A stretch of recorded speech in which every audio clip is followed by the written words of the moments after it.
patience. Try to match my battle spirit, I'm just hitting combinations. Competition ain't in my division, looking like some light work. My track will put you through the ceiling, I'm about to go berserk. Supernova, let them know I'm always repping that kind of growing on me. We all right, no chance. Y'all be all right. No matter if you black, purple, yellow, red, or white. Cause I seen heroes save the dark inside instead Especially if you let it play. I mean, you gotta let it cook sometimes. But speaking of letting it cook, we back. And I kind of missed you guys. Like, I feel like it's been a while since, like, just the three of us have been on the screen. So It's been a very long time. Honestly, it's just I'm just glad that this week is over. This has been quite a long 2 weeks. long ass 2 weeks. Between the snow and the more snow. I didn't mind the snow. Snow was fine. I just Nah.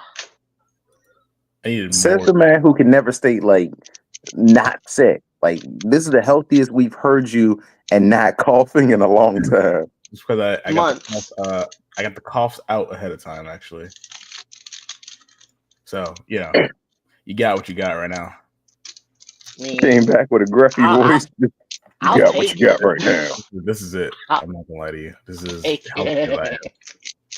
My man got to a second puberty like Sun Jin Woo. This is it. He hit that.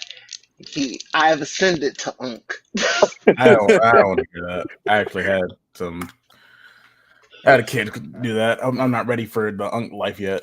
Don't call me Unk yet, but you were risen into like adulthood. You hit puberty all over again. Then your man voice is here. I don't need it. Well, speaking of changing and everything, I'm glad that we all back and we all here. I am Maul, your favorite friendly neighborhood menace, and I am joined today by my two friends, the amigos. My friendly neighborhood Ohioan. I don't even is there a word for it? Actually, Ohioan is the correct word. Yes. When we were out there and they went, "Oh hi," and then they went, we went OH, and then someone responds, IO. Yes, no, we've been shout out to the Ohio State University for pulling in another shit. But yes, my name is Dwight. Perfect. We out here. And I'm just, as usual, I'm here for a good time. But honestly, I'm just excited to see Mikey, for real. He done came back from his long journey away. Like, talk about being the bad guy. This nigga was the guy that wasn't around. He was like my dad. He was here one day and then he was just gone. How's that milk coming? I might have to go out and get some more. Damn. Lottery tickets must not have worked out for you, huh? Well, I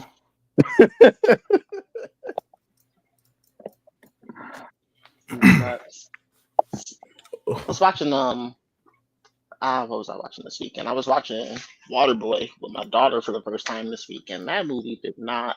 I mean, it aged okay, but man, my guy is on the spectrum somewhere for sure.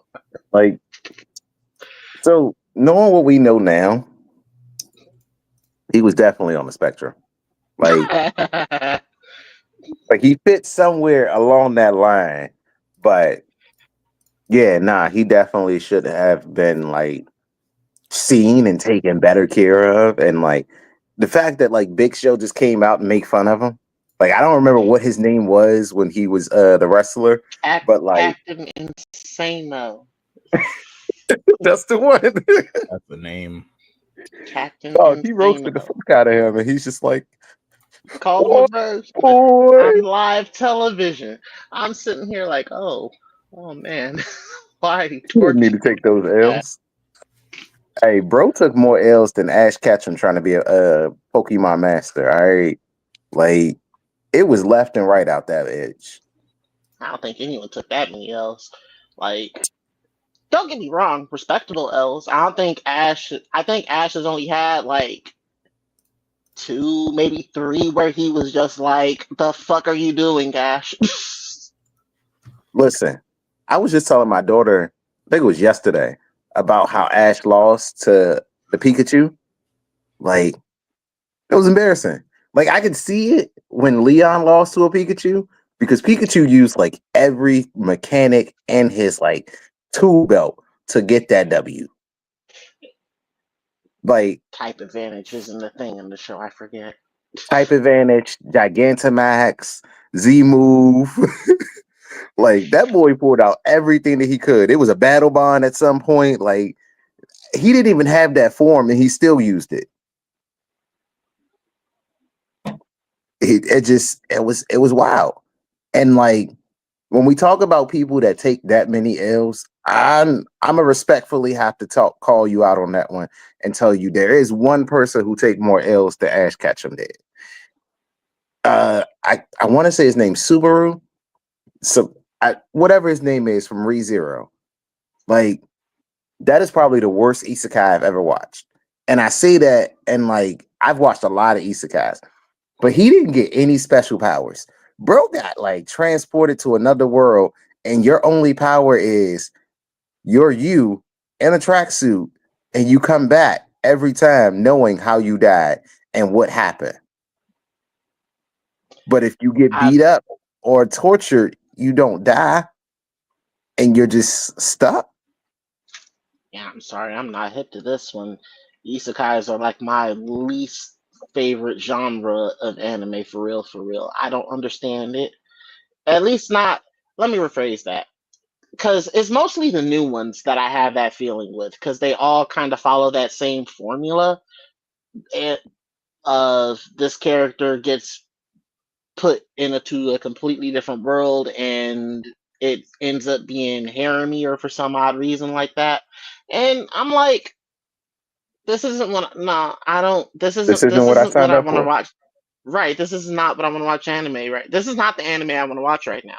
Like, don't get it twisted. There are some good ones out there. The Saga of Tanya the Evil, that one is just that chef's kiss. It's just one's fantastic. So I wanted to It's the start one it, but where because I only had one season, I didn't. it's 2 seasons up. Both of them are on Crunchyroll, and there's a movie.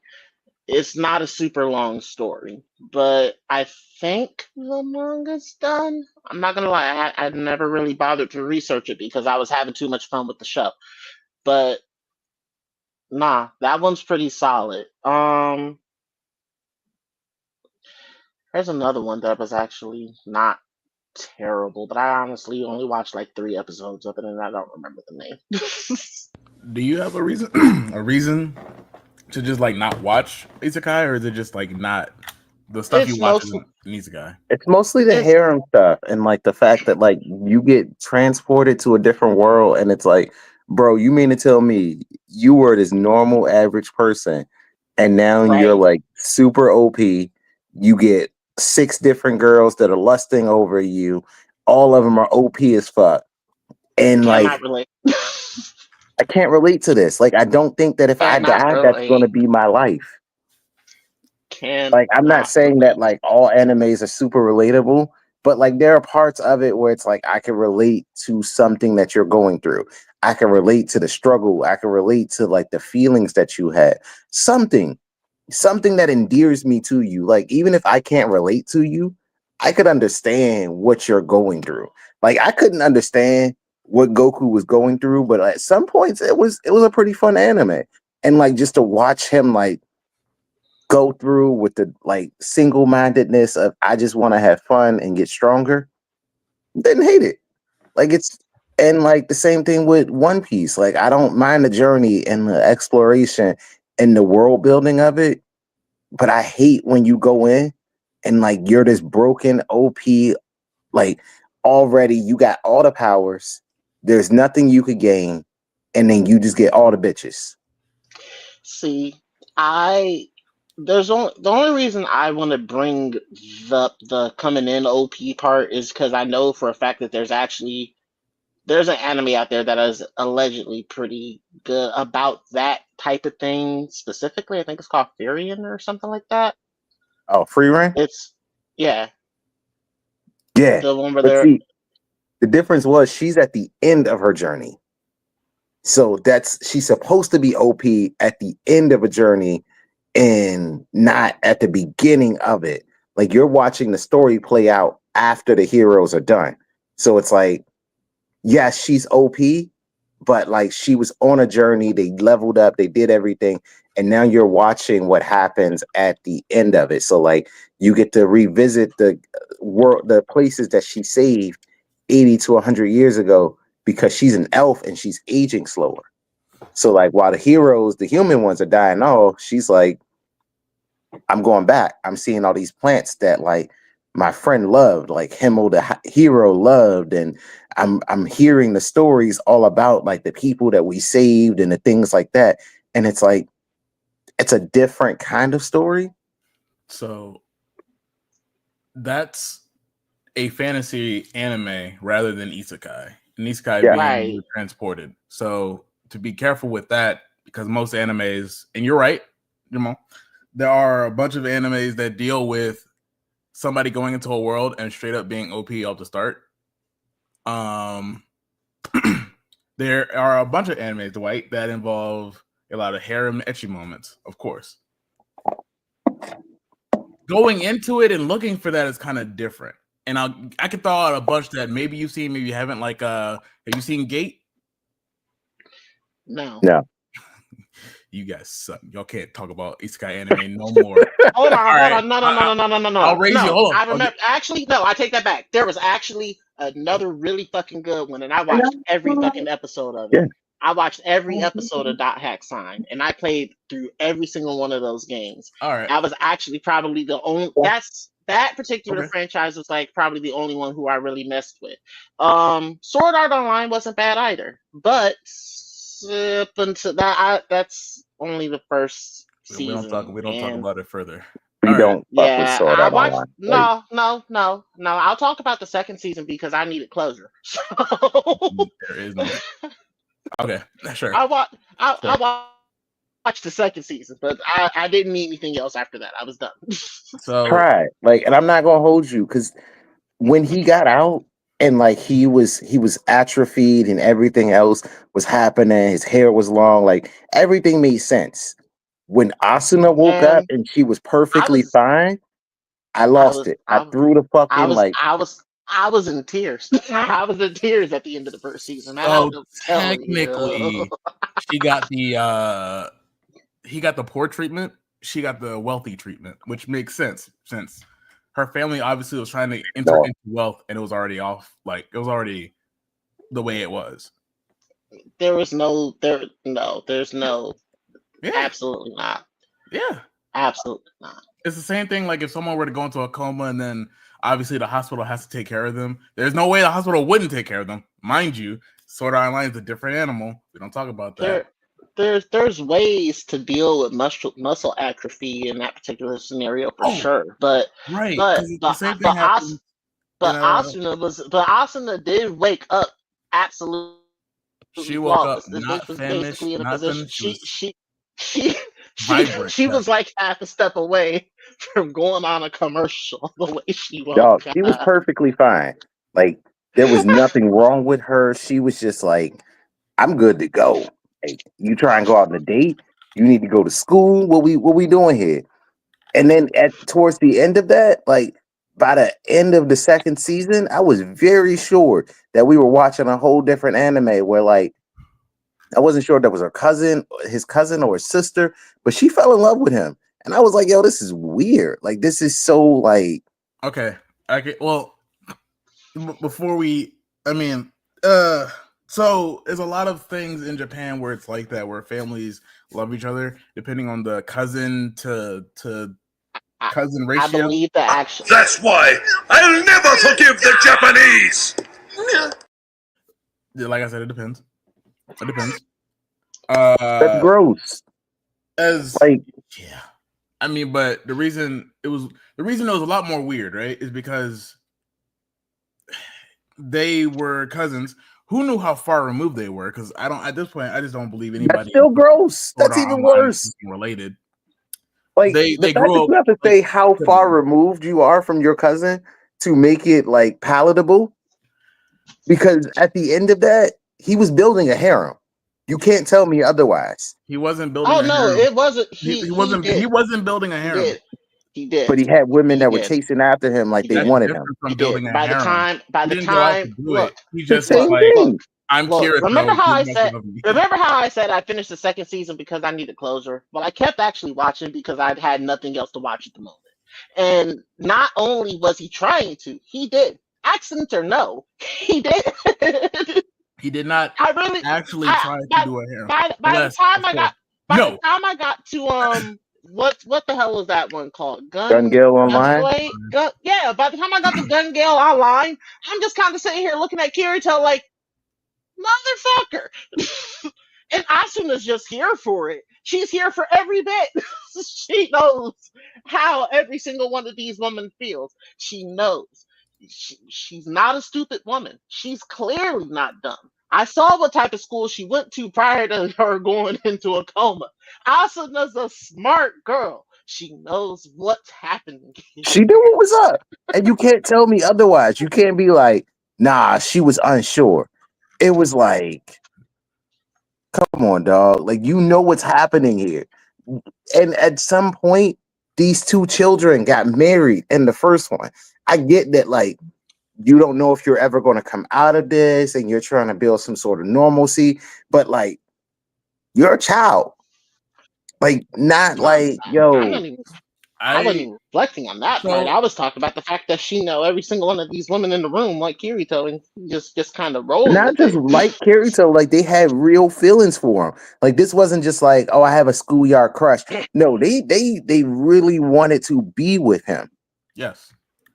Unfortunately, they could not. They could only window shop. That's suspicious. That's weird. They could only. They all they did was window shop. Window shopping is wild. Did they not show me where each one of them got together? That's because that wasn't what the anime was about. But like they still gave you and sold you on the illusion that they could have been together. I will raise you. I'll raise you. A lot of online games like that allow you to get married no matter. I hate that I'm saying it like this because this shit is terrible. No, you don't know what the other person looks like behind the screen, but you could go on, for example, Final Fantasy 14, you can get married, right? Right? So it's but that's all it's literally every game. That's literally every online game. Personally, and I play Final Fantasy 14 as well, I would never actually put myself in a position where I'm married to a random person who I've met online. Nah, it's just not how I have to actually know this person if you want me to be in a position where I'm linking anything with you. Yeah. Facts, because like if I'm linking inventory, if I'm linking skills, if I'm linking out with you, like if I'm supposed to have your back, if I'm in a position where I gotta play with you on a regular basis to get all of my bonuses, we might fall out if we just friends. No, I gotta. Yeah, we gotta be locked in. Like I gotta know that I can trust you in this. Like I can't just be like, all right, dog, we gonna get married, and like, nah. What's your level looking like? What's your commitment to this looking like? Like, how far into this can I trust you? I can't tell you guys how flipped upside down that is when you're playing an online game for I don't know how long, with how weird people are and how lonely people can get. A tiny bit of being nice to somebody can just sell you on it. I'm good. I've seen it happen. I've played that game for years upon years. Listen. So, like, I know if we ain't running pockets on Final Fantasy over like being nice to somebody, I'm out. Yes, and I will run your pockets on every game. That is check my Pokemon. I've been rich since 98, 99 when I first started playing Pokemon. Like consistently. Every game I'm on, if I can't get rich, I'm out. That's fair. Hey, those are goals. Everybody has a goal in a game.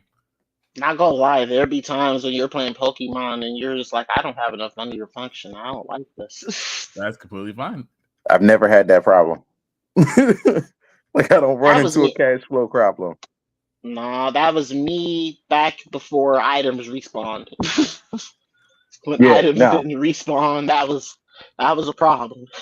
I'm filthy rich in ability patches. I be training up like all my legendaries. I get them from Pokemon Go. That's what I'm talking. That's the new school stuff. I'm not anything past Sword and Shield. I found a way to make money in it. It's fine because there's plenty of ways to do it. But if we're talking about like pre-Switch days when items didn't really respawn all like that, nah, you had to do some stuff to actually get some money. X and Y in that generation, and everything on the 3DS, you just had to run around beating people's ass. That's it. And me and my amulet coin used to run them pockets. But beyond that one time where we got the Versus Seeker or something like that, where we could rebattle trainers, nah, bro, it was bad. It was bad out here. It was bad trying to reach goals to buy items and stuff like that. No, it's bad. Don't be out here just trying to give you Pokemon drugs to get them leveled up and whatnot. Listen, all my Pokemon are like the Russian and Rocky 4. All right, they've been in the gym. They've been taking all their vitamins. They get the carbos that they need. They get the HP up they need. They get everything. You gotta get your weight up in these Pokemon sets. All right, like, cause I can't be out here just being like, yo, like I'm gonna get washed. Yeah. It just is what it is, and like. For me, isekais are bad because it's like when I'm watching it, I want to believe that like not necessarily that this is realistic, but I don't want to see the kid die and then you come back and then you just instantly your life got upgraded. Like that makes it feel like, yo, if I get hit by a truck today, I get isekai tomorrow. Not. So I don't. Yes. People thought that. There are people who have believed in that prior. I'm not going to tell you where they are now because they're not probably here. They may be in the isekai world because that is much believable. The fact is there's no easier way to have an isekai work. Some people just do the easy way, hit by a train, hit by a truck, whatever have you, or just die. Nobody does the teleportation anymore. No one gets like dragged into something, which one of my favorite isekais, which is like, well, one of the two, Grimgar, Fantasy, and Ash. People just get teleported. Actually, they don't know if they got teleported.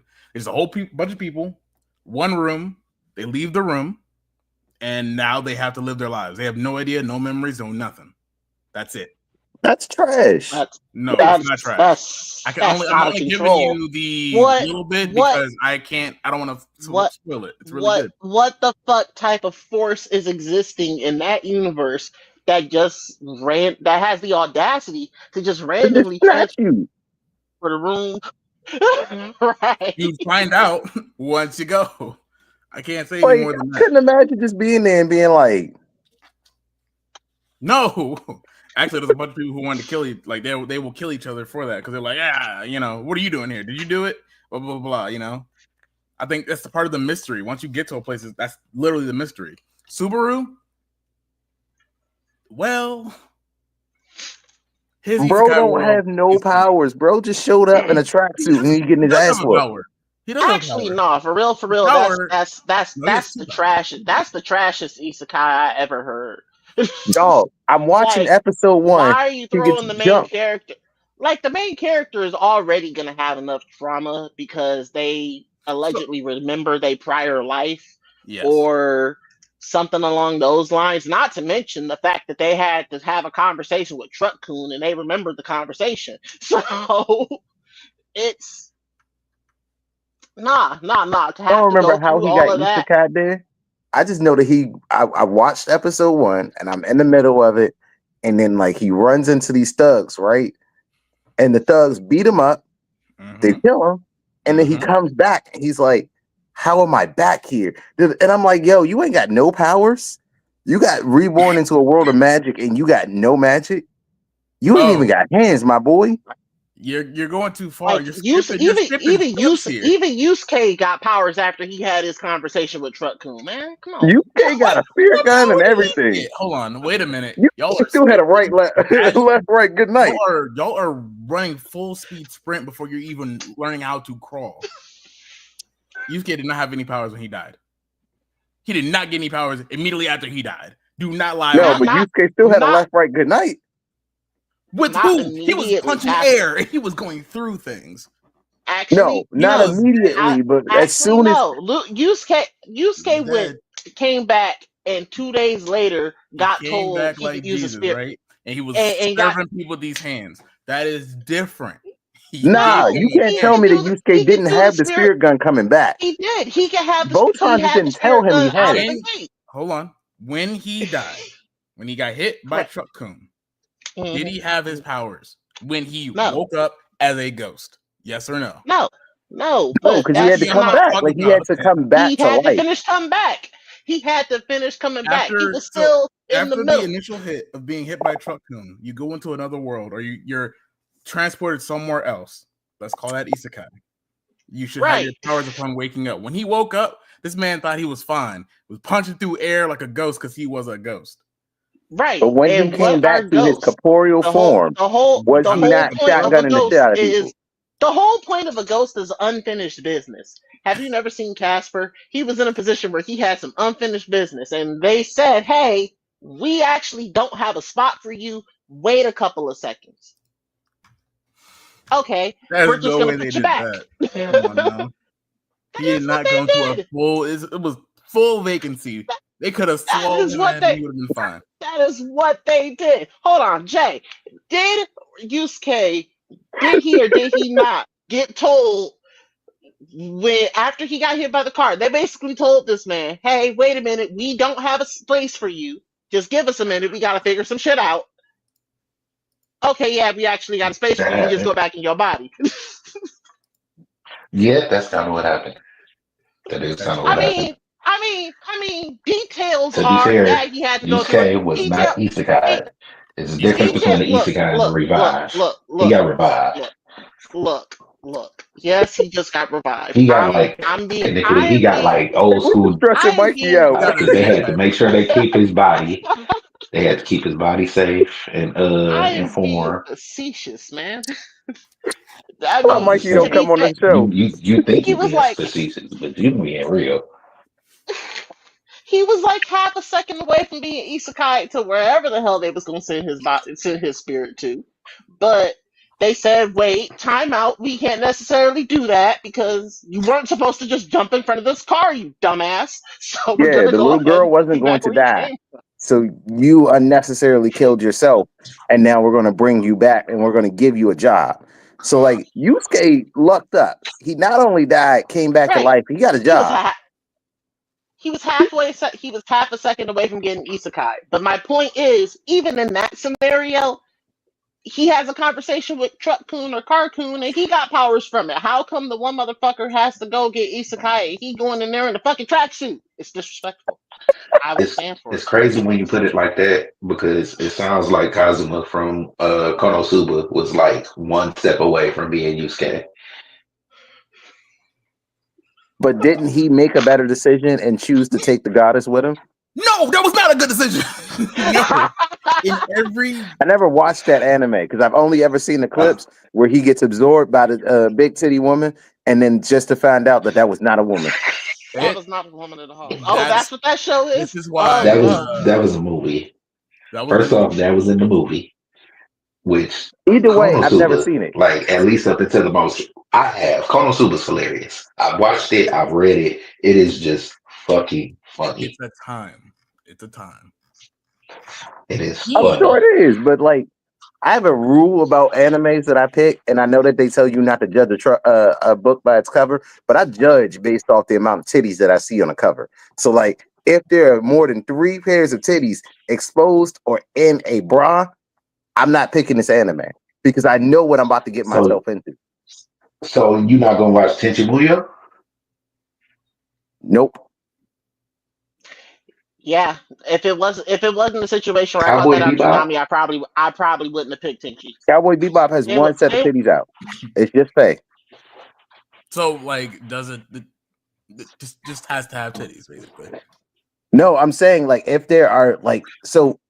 For example, right? He's saying When there's a you're like limit on his looking through titties. the browse section and you like look at an anime and like, let's say that the whole cast is splurred out and it's 3 or 4, it's like 5 or 6 people. If 2 or 3 of them are male, if 2 are male and 4 are women, and they all got their titties like some way propped up, I know what this about to be.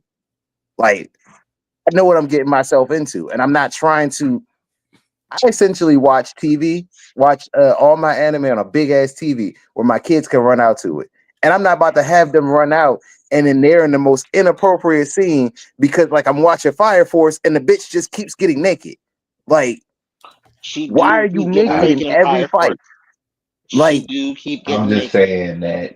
I'm just saying she that your won a kids fight should by not be getting afraid. naked. Your kids shouldn't be afraid of titties. That's all I'm saying. They're not afraid of titties. I just have to explain why this lady's naked and still fighting. It's one of the reasons. Yeah, They kids. it's They're the not gonna same. hold on to it. It's the Yes, same. he will. Not as a logic. See, Nah, I If I get take told my every day clothes the you One off, got Piece. I'll be The One stronger Piece is fighter. I think real. your kids are smart one thing. enough. One thing you're gonna have to realize is that uh, is that children are actually getting smarter. It's kind of scary. My kids are way smarter than what I was when I was their age. I'm like, oh, Super smart. okay. So it becomes a situation where you now realize you have a person on your hands that is actually kind of intelligent, and you want to make sure that they have context that what's going on around them without them having to necessarily figure it out and get shit wrong. It's one of the reasons why I was okay with watching Attack on Titan with my kids, but I'm not ready to watch Death Note with them. Yeah, like there's levels to what you see. Because I could watch Demon Slayer with my kids, but I can't watch certain animes. Like there are certain things where it's like, ooh, we can't watch that. Like trying to explain the nuances of Assassination Classroom versus the nuances of Attack on Titan. Those are two different things.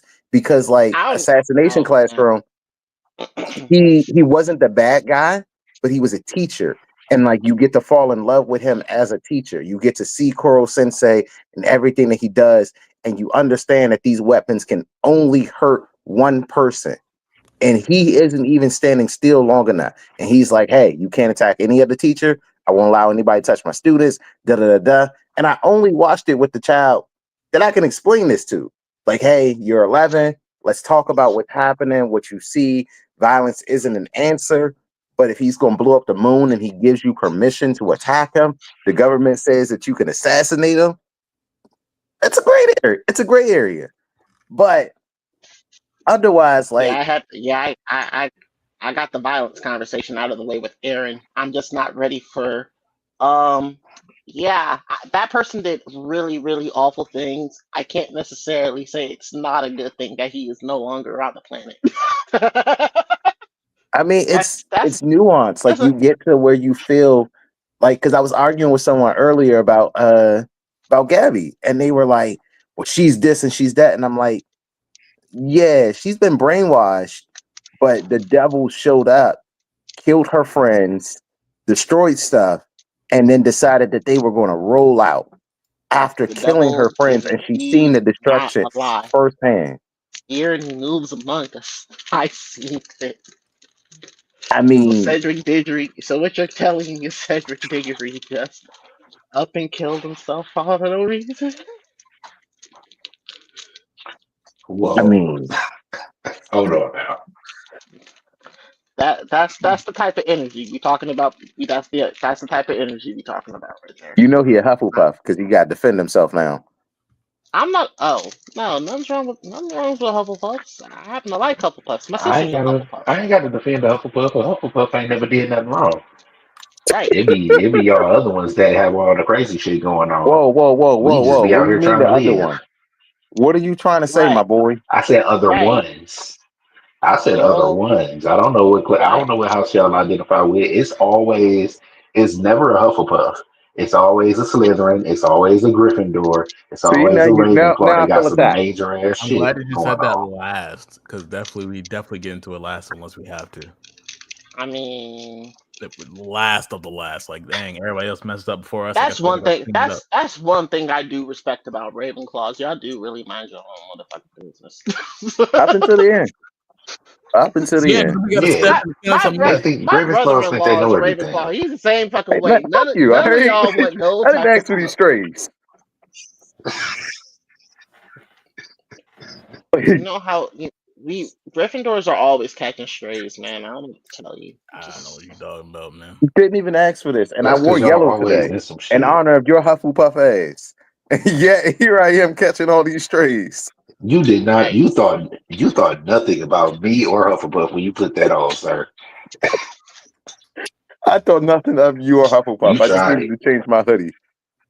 Say 40 degrees. I'm gonna keep this hoodie on. You tried it. I needed to throw something on to go to the store real quick and was like, I've been wearing this red hoodie for a while. Let me put on something different. Anyway, speaking of a while, now that Jay's here, welcome to the show.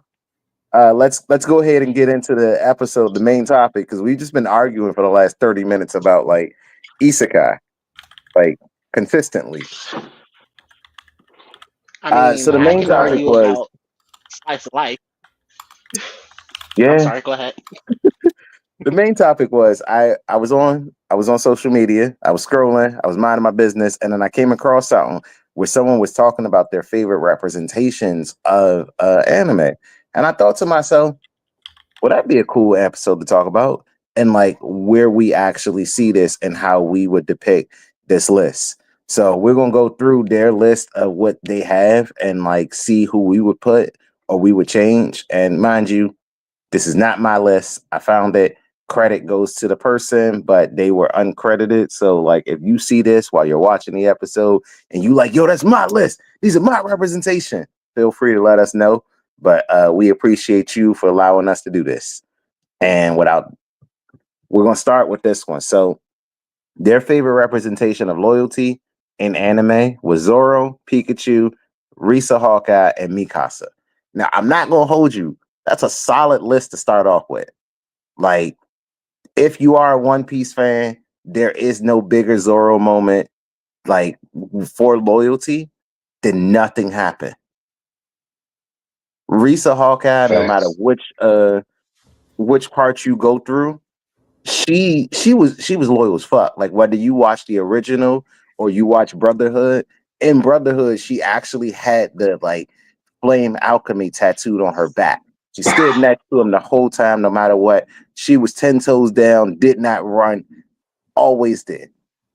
Mikasa, even after Eren said and did everything, she still stood by him and told him she loved him. She brought her kids to the gravesite to come see him.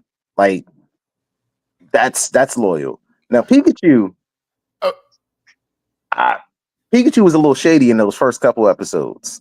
Like, I would say the first one, but he was still kind of shady afterwards. Pikachu solid. I mean, he just met the nigga. You ain't gonna fully trust the nigga with your life the second you meet him. And it only took a day.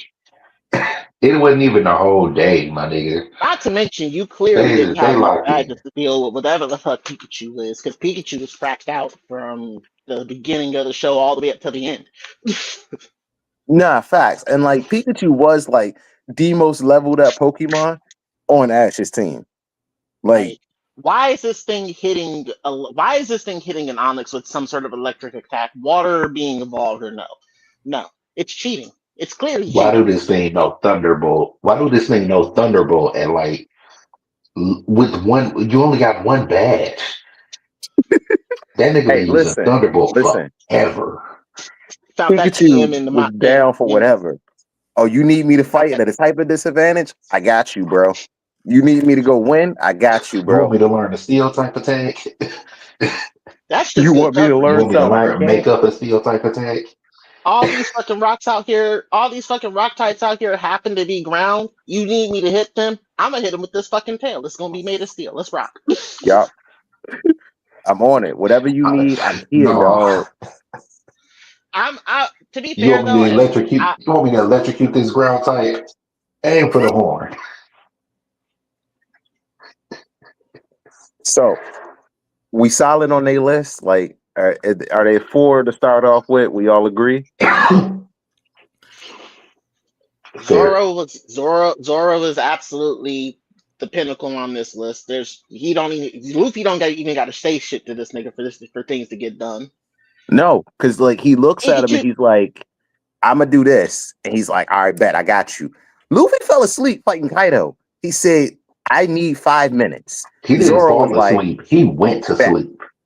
There's a difference. He went to sleep fighting Kaido.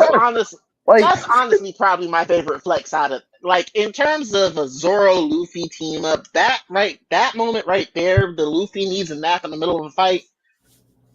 That's probably my favorite one. Although I'm not gonna lie, Roy Mustang absolutely did not deserve Riza Hawkeye. Not even a little bit. Like, because he did nothing to show her the same loyalty that she showed him. I mean, in the dynamic of their relationship, he wasn't supposed to. But that's beside the point. He absolutely didn't deserve that moment in his life. Oh my God, if we could all have someone who was that down for us in our lives. I mean, I do, but like that's besides the point. That's very beside the point. But you get my point though. Yeah.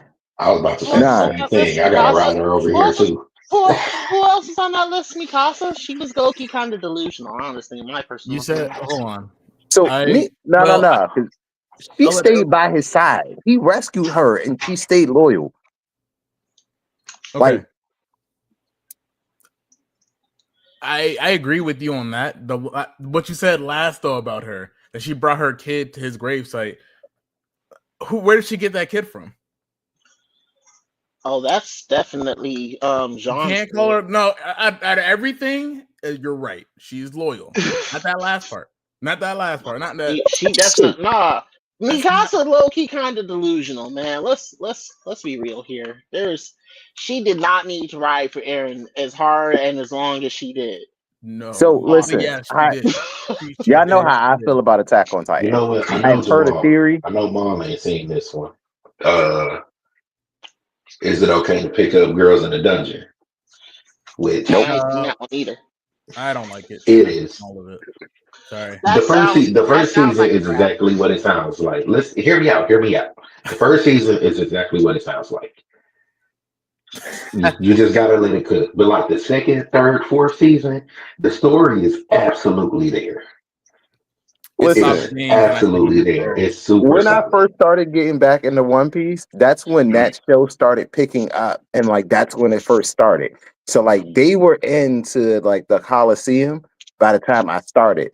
So like I hit Don Chijao fighting Luffy in the Coliseum, and I ran out of episodes on Crunchyroll and had to start reading from there. But that's when that show first started, and I looked at it and was like, this is absolutely ridiculous. Like they were showing trailers for it and everything. And it was like, is it wrong to pick up girls? And I was like, yo, this nigga's down bad. Like, and I want you to know, I really saw man weekly. Kind of. First off, Bill is not even on that kind of time. Bill is a punk. He's a punk when it comes to women. He is not interested. He's like Luffy for real. He's not interested at all. He just want to go into the dungeon and adventure and get stronger and shit. Which is fair, but why name the show that thing? Because that's going to put me in a position where I feel like that's just where he pick up his harem. He find different monsters and like protect the entire village of undiscovered monsters. I can't tell you why they named the shit. I just watched it, and it's a good show. The first season is exactly what it sounds like.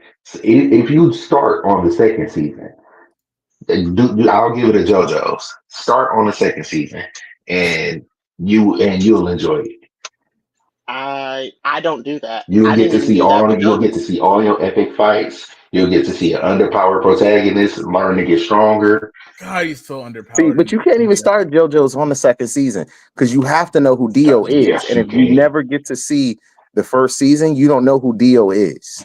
You can start JoJo's. They do enough flashbacks, so yes, you do. You can start JoJo's wherever. You don't have Nah. You need to know how much of a dick Dio is. No, I started JoJo's on the third season. I fell asleep on the first season like 3 times. I tried, couldn't. That's crazy talk, but I understand. Yeah, that's wild because Dio's a dick. Season actually, I get that it. first season was actually pretty good. I don't understand why people keep saying that they don't like it's not good. Yeah, it's solid. Right, like, I wouldn't have gone to the second season if the first season wasn't solid.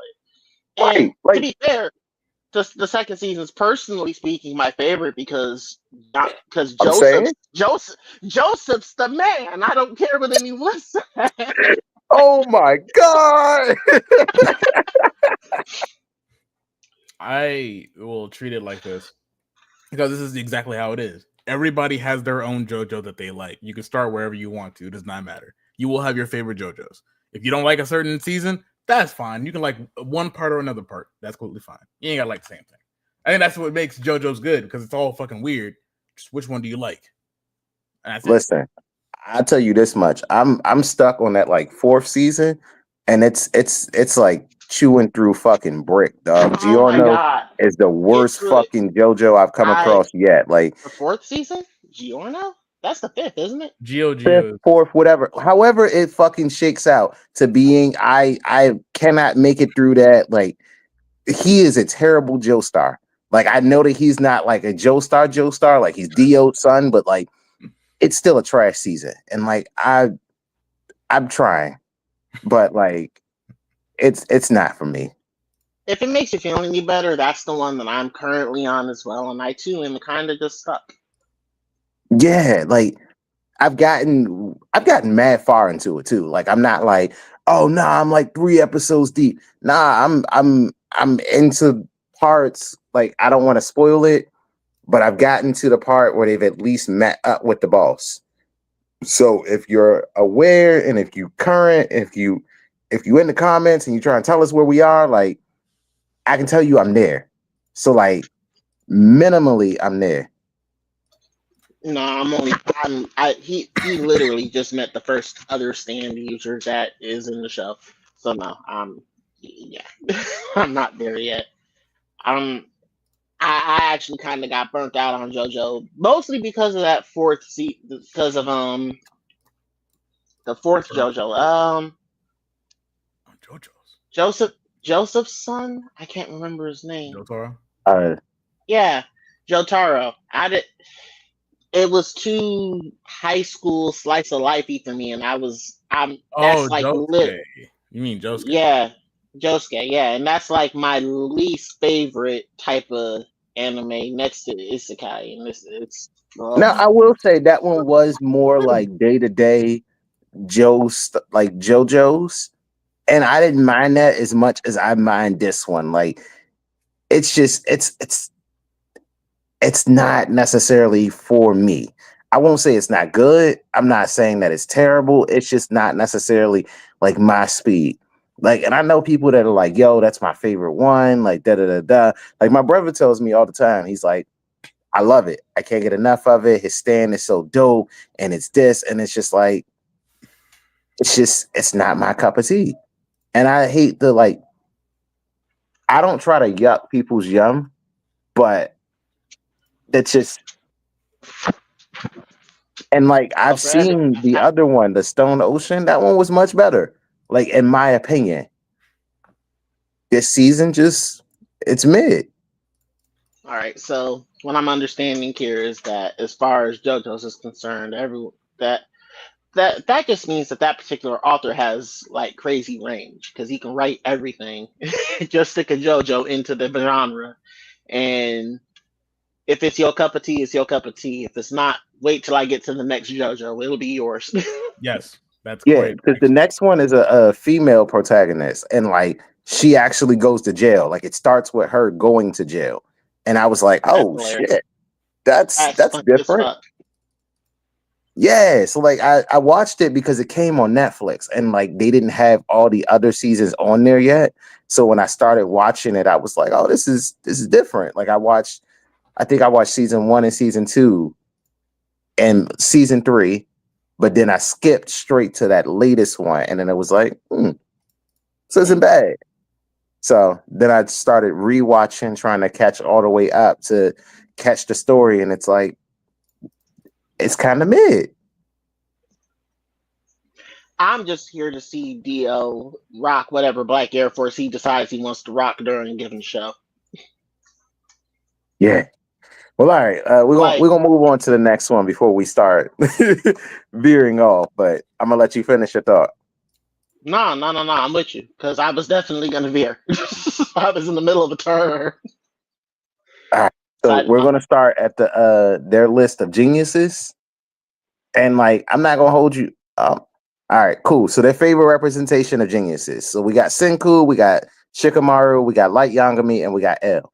Now, I mean, only one of these people has an L to somebody else on this list. Just saying.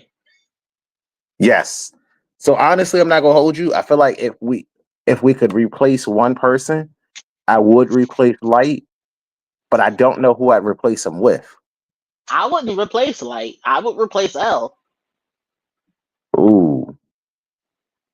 You replace L? You must not like L. I would replace L because, like I said, only one of those people on this list has an L to someone else on this list. No, that's facts. Because like definitely has an L to Light. Senku Light was walked the away man. from Senku and Shikamaru need to be on this list undoubtedly. It's for facts. But no, that's facts. So Senku definitely deserves his spot. Shikamaru definitely deserves his spot. Light was an evil genius, and like I could see him being there and needing to be there, but I could also see it where it's like if I could replace him with anybody, I would. I think like L who? belongs. Light got lucky. There's nothing out of anything that says that Light did not get lucky. Light got lucky. So Light definitely lucked up. More or less. Light got lucky, yeah, but he got but it was calculated. It wasn't a situation where it was like, this isn't gonna work. This has no chance of working. I'm in a bad spot. Let me go ahead and put the Hail Mary out there. Let's go. So he was in a lot of bad spots, and he just kept getting lucky. Like it wasn't like, yo, like I have this calculated plan on how this is gonna work. He hit lucky spots, like running into someone else who was tracking you down, who had the Shinigami eyes, being able to convince the Shinigami to take out L because L was on his fucking bumper. There was no reason that L couldn't have, shouldn't have, wouldn't have taken him down. You were his number one suspect. He narrowed it down. He was spot on. He knew the person was in Japan. So like the fact that he had you so close and so early, he had you dead to rights at so many times. He did get lucky. Like, and that's straight up on God. Like, I don't know. I wouldn't necessarily say every one of his situations was luck. The only one that for sure was luck was meeting old dude's wife who decided to fight, when he found out that the agent that he killed, his wife, when she was tracking him and actually could have blown the whole thing, I'll concede that one was luck. But everything else, for the most part, he outplayed them. Like he was good at the game rather than being. That's why I say he just got lucked out. L should have already been on him. He should have already figured it out, and he would have if L. I don't know what plot L could. You know what? You know who I would replace Light with? I'd replace Light with Boma. With who? Boma. Because, and I'll tell you this why. Bulma in her free time invented time travel. Bulma at like the age of like 12 found a way to track down the Dragon Balls, whether it be for superficial reasons or not. She found out, she looked it up. She worked for a corporation that was like, yo, we're cutting edge. We'll do this, we'll do that, we'll do this, we'll do that. And she was like, she was light years ahead of the game. If Goku weren't there, Bulma would have found a way to outwit and stop the Capsule Corp on her own. I 100% believe that.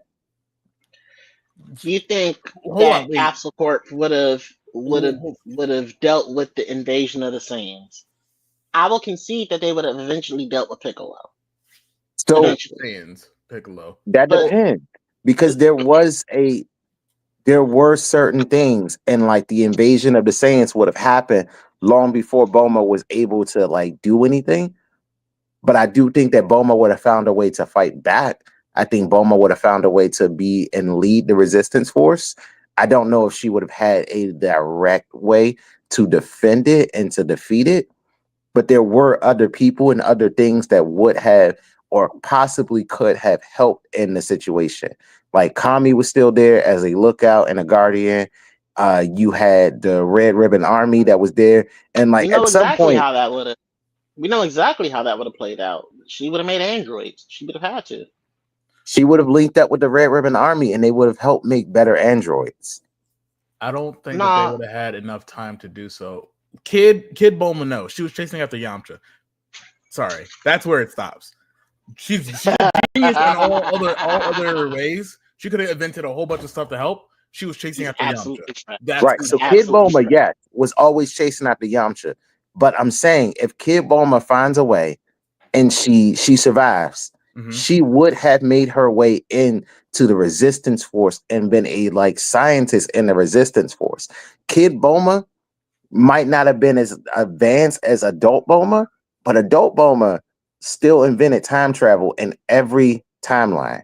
There was no timeline that she did not invent time travel. So I'll raise you. I would believe I'm on your side with this. Unfortunately, they wouldn't have had the time. Let's say, for all intents and purposes, she created the Dragon Radar and went to go look for the Dragon Balls. Maybe at some point she teamed up with the Red Ribbon Army. If Goku didn't bump his head, we wouldn't be looking at Earth. So Goku wouldn't have destroyed Earth. They were trying to take it over and sell it. Once they would have discovered that the Dragon Balls are there, they would have made that a more viable option and not have destroyed it. Frieza would not have destroyed a place where he can go back to and keep overly wishing for something. Oh yeah, he would have got rid of. He would have just got rid of Earth because he had Namek. He would have definitely did it. Oh, and he also would have did it if they made him upset. He would have said, "Fuck it, I'll go find another." No, nobody knew that there were Dragon Balls on Earth. That was information that the Saiyans didn't have. That was information that Frieza didn't have. Right. That's why Frieza went to Frieza learned that because from he found out the Saiyans. He found out that the Dragon Balls were actually real. Oh, let me go to where the motherfuckers who made them are from. They're gonna have a set. I don't have to go to Earth. Namek's closer anyway. Now, there's a thing. If let's say Goku didn't destroy Earth, he took it. He tried to take it over. He'd have to fight. I would enjoy watching him fight the Red Ribbon Army over and over and over again, and then them learning and getting stronger, having better tech. Because at some point, he's not like he's gonna be able to stop bullets at his young age. Let's wait. They wouldn't have been able to stop bullets at all. Like there have been times in the whole show where Goku got like hammered with bullets. Well, like, there's times where he's caught bullets too. I'm saying, yeah, but as an adult who trained with other as a child, martial artists, been shot multiple times. Launch went like okay. Launch I'm gonna no hold on. I'm not gonna but he use still launch trained with Gohan beforehand. I'm not gonna use launch as an example because she was always played up for a gag. And okay, yeah. While there are gags in Dragon Ball, there are like serious situations where Goku has gotten shot multiple times by the Red Ribbon Army. Fuck yeah. So Goku as an adult got shot by Frieza's army. If we're gonna go ahead and work under the timeline that says Goku comes to Earth and is a villain from jump. Okay, he does not knock his head. He gets big. under the light of the moon, offs Gohan, goes on a rampage, and starts to try and clear the planet. You're telling me that at that point, we wouldn't even have Bulma at that point. We'd have Dr. Brief. So we have to go to at least when Goku is no longer a factor. And the only time that I can think of that being a thing is the Saiyan Saga. And that would mean... So for me, I'm now asking, what does Bulma do in a scenario where Raditz comes to Earth, gets offed, Nappa and Vegeta and Nappa show up and start trying to clear the deck. Does Bulma and also her father... keep in mind, this is young Nappa and Vegeta because they were all young at that time. Nappa's older, but Nappa also wasn't that much stronger than they would have been. Like, yes, Goku still needed to train to be where he is. However, but that's the Saiyans weren't unbeatable. But that's no, they weren't. Facts. But at the point where we are, the only way that we deal with Nappa doesn't die to Vegeta in that scenario where Goku doesn't show up. He kills Gohan. He finishes off Krillin. They start clearing the planet. It now falls to Capsule Corp to find a way to put these two on a t-shirt. So question, would he have killed Gohan in a fair fight if he wouldn't have caught him off guard and Gohan wouldn't have known that? Gohan had multiple chances to not fuck this up. And we are on the record of him having to be saved by the flying Nimbus because Goku landed. Gohan, unfortunately, I will give him the benefit of the doubt as he was a toddler at the moment. He did indeed fuck this up, though.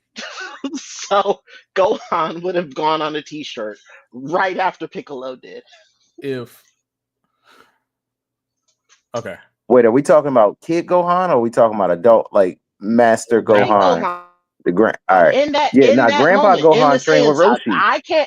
I'm trying to conceptualize what the Bulma and her dad do in a scenario where Goku does not show up. I'm gonna help y'all out. I'm gonna solve this right now. Thank you. Solve it for me. In Dragon Ball, we had androids. We already had androids. We don't know about androids 1 through I'm gonna say at least 6 or 7. We know about 8 because we had Aider. Aider is a android. Definitely not a combat droid, but let's say for shits and giggles, Goku did not bump his head, attack Gohan. Gohan, realizing he had no choice but to eliminate this threat to the world out of his good heart, takes out Goku. He dies, doesn't die, whatever. Goku's off the board. They improve their androids, but not by much because there's no real threat except for like Piccolo. And let's say they do have an android that can kill King Piccolo. We gotta worry about little mini Piccolo still. Raditz comes to Earth. Where's my brother? Why is this not captured? Let's keep in mind that when Raditz came to Earth, Raditz was much stronger because of all the battles he was in. Raditz would have been much shorter and much younger. At that age, even that as much of a beast Goku was, Yamcha took him out. No. Like let's keep in mind, Goku did not win a tournament until the end. We're not talking about that. We're not talking about that Goku though. We're talking about Goku. We're talking about the Saiyan Saga. Although we did turn left. By that time, in the Saiyan Saga, if they know some shit's coming, then we would still have Bulma with the knowledge that some shit's coming, and Bulma would have had more time. Bulma in her free time made a time machine. This wasn't Bulma planning for some shit or knowing that something was coming. So what you're saying isn't... Time travel at that... Hold on, wait a minute. So between Piccolo, King Piccolo and regular Piccolo being born and them needing the androids, let's say that Council Corp and Red Ribbon had to join forces to create something brilliant. They managed to get an android that was strong enough, which we'll just say it was Yamcha for shits and giggles, right? We'll say they turned Yamcha to an android to fight off King Piccolo and Piccolo, and they managed to do it. All right, they have this android. Maybe they keep helping, maybe not. First off, I wouldn't say they turned Yamcha into an android. That's giving the man too much credit. They would have definitely. And second, you're made counting another out King complete. Piccolo as if he No, didn't have multiple children. no. I see. No. I see what he's talking about. If we didn't have a Goku during Dragon Ball, the only option that they would have had was for for Dr. Gero and Capsule Corp to put their resources together to put something out to defend the planet, bar none. And honestly, at that point, I can conceivably see them doing it. What I can't see them doing is figuring something out by the time they get to the Saiyan Saga. That's what I mean. After a while, we'll say it's quiet. Bulma's doing her thing. She's still being inventive. At that point, she learns that the Red Ribbon Army is fucking up their shit. She has to invent a way. She is the one who is obviously hands-on with the android program. She has to detonate bombs or she has to do whatever with those androids. She separates from Red Ribbon. The Saiyans come. It's Raditz. There isn't much that she can do against them because they haven't had the combat necessary to go and So we gonna forget about my boy? General Tao was a mercenary. We never had to deal with them. We didn't have to deal with much of him because he's still just doing his assassin thing. He had nobody to like scare him off. He didn't get involved in the Saiyan Saga. He's still not gonna get involved in the Saiyan Saga. But he was involved with the Red Ribbon Army. If he knows some shit's coming, do you not think that they the Red Ribbon Army got involved with mercenary? Look, that's an even scarier thought because they would just send him to kill Bulma if he tried to run away. Let's just say natural progression. They figured out how to get something together within the time frame, within the 5 or 6. I think it was 5 years between Dragon Ball and Dragon Ball Z, or whatever it was. Between that time frame, 5 to 7, they got something.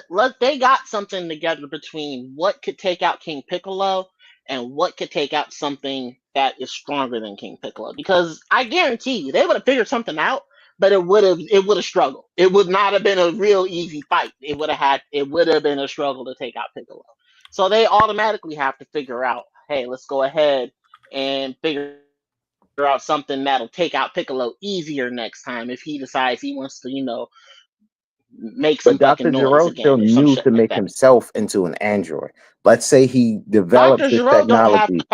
Dr. Gero doesn't have the fixation with the motherfucker who destroyed his entire life's work and possibly murdered his son. Right, but now he has the will and the non-factor, and now he can push forward with that, with Bulma helping him. Don't you think he would have made a much better android? Which is what I'm saying. During the Saiyan Saga, I think they would have taken Raditz. I don't think they would have taken Vegeta and Nappa. That's debatable because I think Vegeta's pride always gets in the way. I take that back. They would have taken Nappa. They would not have taken Vegeta. Vegeta's pride gets in the way a lot, and I think they would have stopped at Frieza. Vegeta fought the entire fucking cast. They don't take Vegeta. I know power levels are stupid and we don't do that. They knew that the Saiyans were coming and trained, the Z fighters. They knew and they trained to try to stay up.